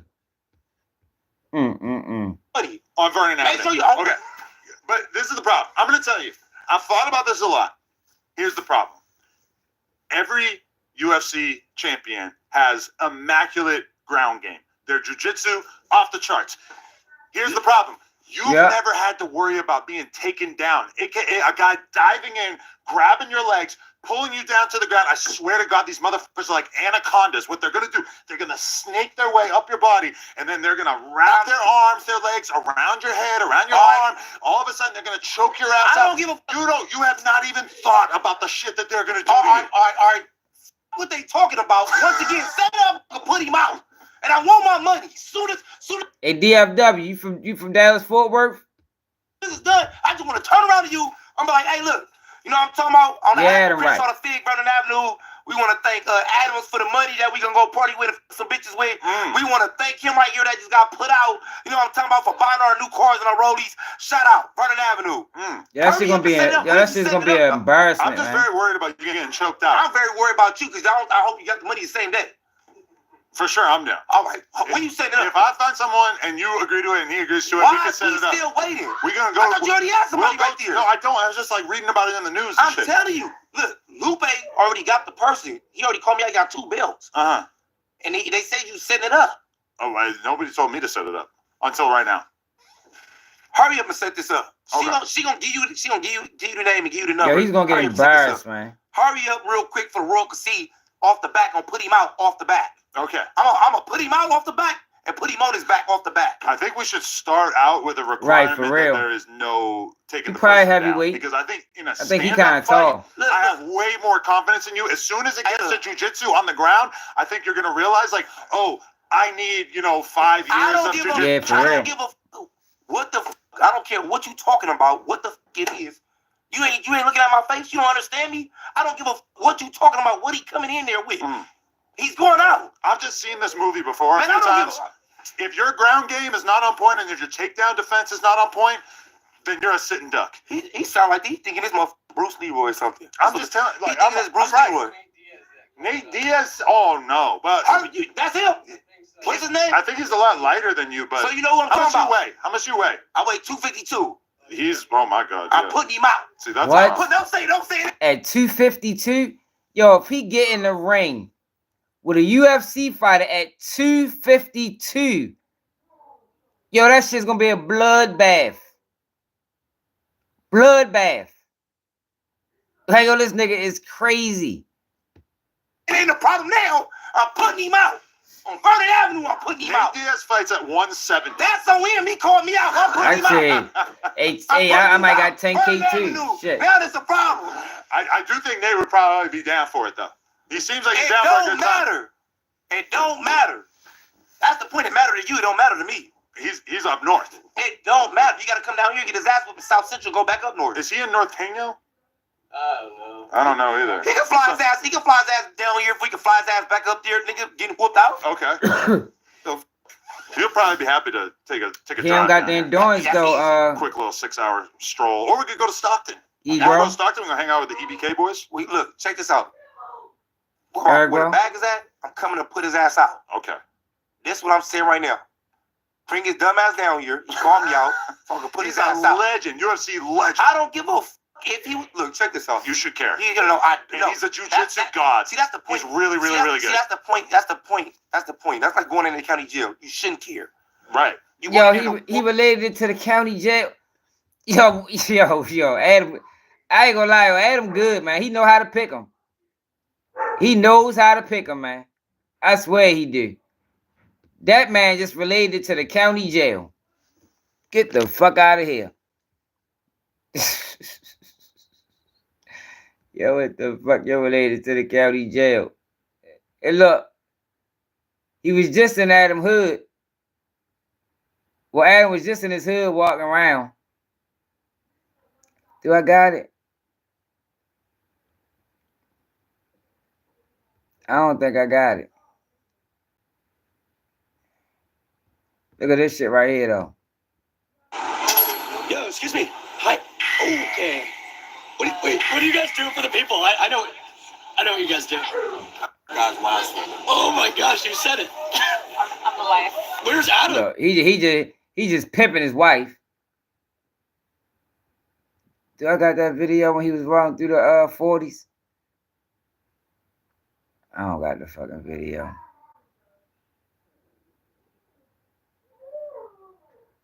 Hey, yo, this guy, yo, these motherfuckers is crazy. He gonna get his ass spanked.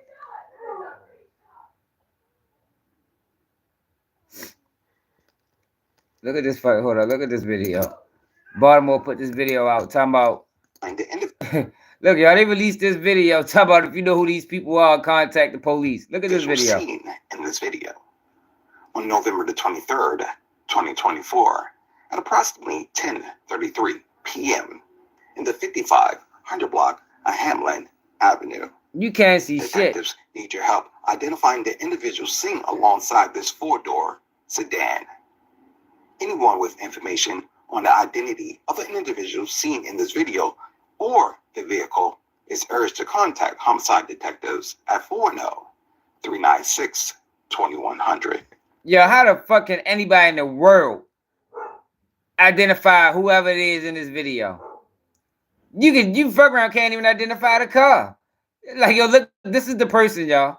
Fucking a fucking silhouette. Like, yo, Baltimore City out of control, man. What the fuck? These people is crazy, man. Can't identify nobody from that fucking video, man. Do I got the video where he was walking through the fucking 40s? I don't even think I got that shit. I ain't got it.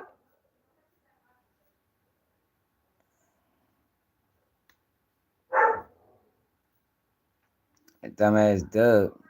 Nigga, I'm fucking noise. It's a fucking I recognize the shadow. Like, for real though, like, yeah, they is tripping. They is tripping, man. They was better off not even putting that video out. Fucking you recognize anybody from that video. That motherfucker, whoever it was, probably can't even recognize themselves from that fucking video. That look like me, I can hardly see. I gotta run that shit back. You motherfuckers is crazy, man. Baltimore City Police is a joke. All right, so look, earlier today, y'all, I did a video about a woman from Baltimore. I mean, I don't know if she's from Baltimore, but she was living out Columbia, Maryland, Howard County, and she got arrested because she went up to her kid got jumped and robbed on camera. So she was going to the police department, going to the school, trying to get the school or the police to do something about the situation. So the school or the police ain't do shit. Ain't do a goddamn thing. So now the mother is arrested right now for 2 attempted murder charges. Because earlier that day, before this shooting supposed to happen, she went to one of the boys' father's house and tried to talk to the father to try to figure out a way to resolve this situation. Like, I don't know what was taken, but she wanted to resolve the situation peacefully. 15, 20 minutes later, a shooting happened at a shopping center not too far from where one of the kids' father lived at. And they charging this mother, they saying this mother, because of a bumper sticker, retaliated on her own. Now I got a video of this. Y'all can check the video out. Yo, but what do you do in that situation? Now, like G-Man was saying earlier, and I agree. I don't think she actually did this shooting. Now they saying they got cell phone pings, put her in that area. But we learned about cell phone pings in one of them trials. Them cell phone pings be at like a 10-mile radius. So that is not definitive. Just because your phone ping off a certain tower, that don't necessarily mean you in that hour. I mean, in that area. Because I think the towers only hold so much data. Or only so many phones pings to certain towers. So say if you're close to a tower, right? But that tower is full, your phone is now going to ping at the next tower. So that cell phone ping evidence isn't definitive like people like to say or people think.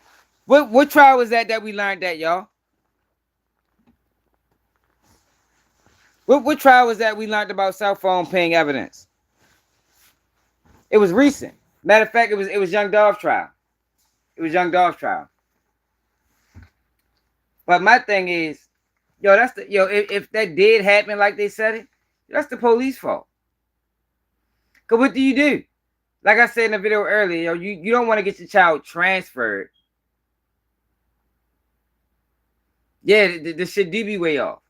You don't want to get your child transferred because now that opens your child up to bullying and you know, because kids, you know how these kids is nowadays. Like he wouldn't be able to go to school nowhere around there because of where it is, man. You got transferred because this, that, and the third. So it's like, yo, what the fuck do you do? Because you can't let it go on, you know.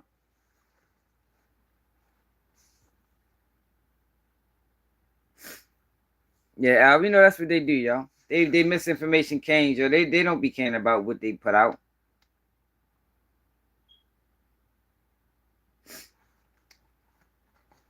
You said one tower will pick up off another tower depending on the distance. Yeah, I think when the towers is full, your phone going to ping on the next tower. So it makes that information not as credible as, you know, they tout it. They tout cell phone pings like, yeah, we got them on cell phone pings. That, yeah, no, yeah, but that evidence it's a little bit more complex than that. Then they make it seem to the general public. But we didn't learn that shit until the Dolph trial. At least I didn't. I thought when they say, man, your phone pinged off this tower, they got you. But no, that's not necessarily what that means. So this mother is now locked up on 2 attempt murder charges, 2 assault charges, because they saying that she took matters into her own hands. And they got her on video from the confrontation that she had with the father. The police came, and they got her on video like, y'all ain't going to be satisfied until I take this into my own hands. Then they say 15, 20 minutes later, the shooting happened.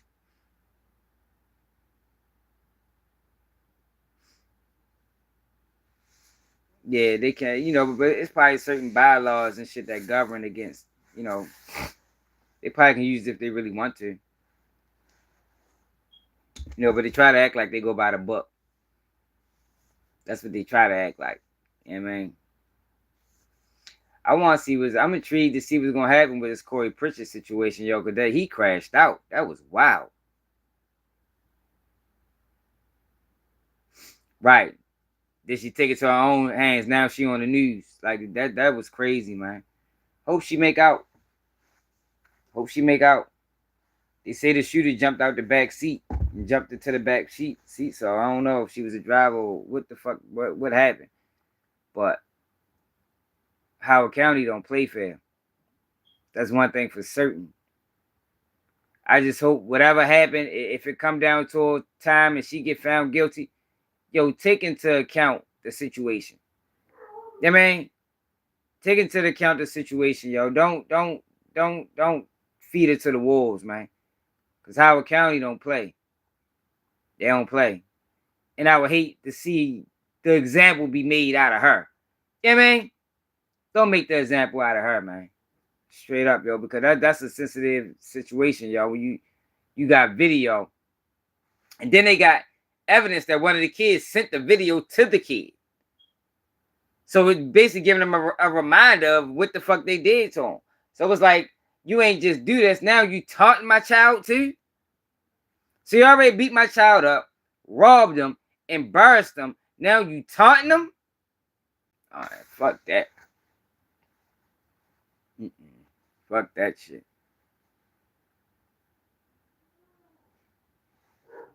Yeah, I ain't fucking with them boys album. They clowns, bro. They agents. Like, you know, that's the crazy thing about it. For him to say he from the streets and he did this and did that and he know these people and know these people.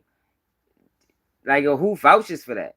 Like, yo, if I was to get online and do some of the shit he be doing, I'd be losing friends.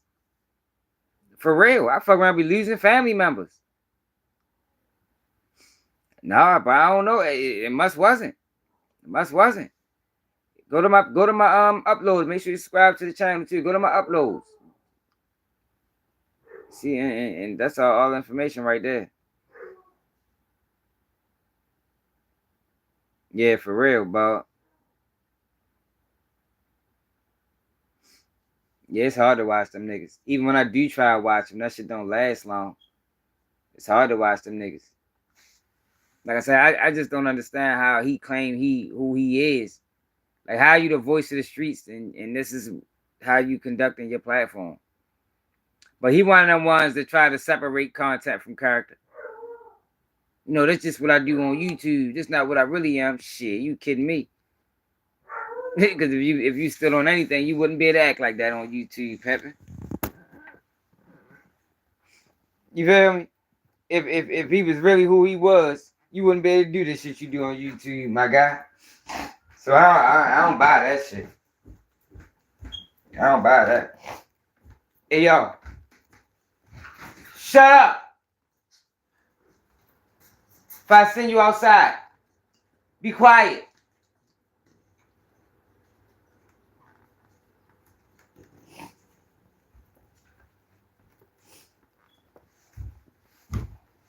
They're tripping, man. Just was outside. Just brought him back in the house. Like, here, go outside. Don't do nothing out there. And just expect to just be able to just let him out when he ready. Nah, bro. Like you just came in. You ain't even been in that long.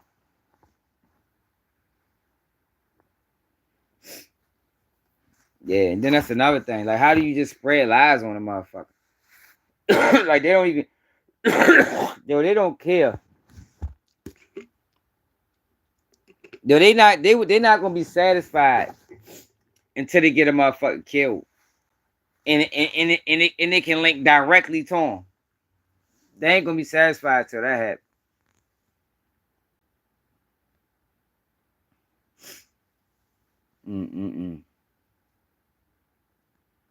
Yeah, he be tripping, bro. I don't know, bro.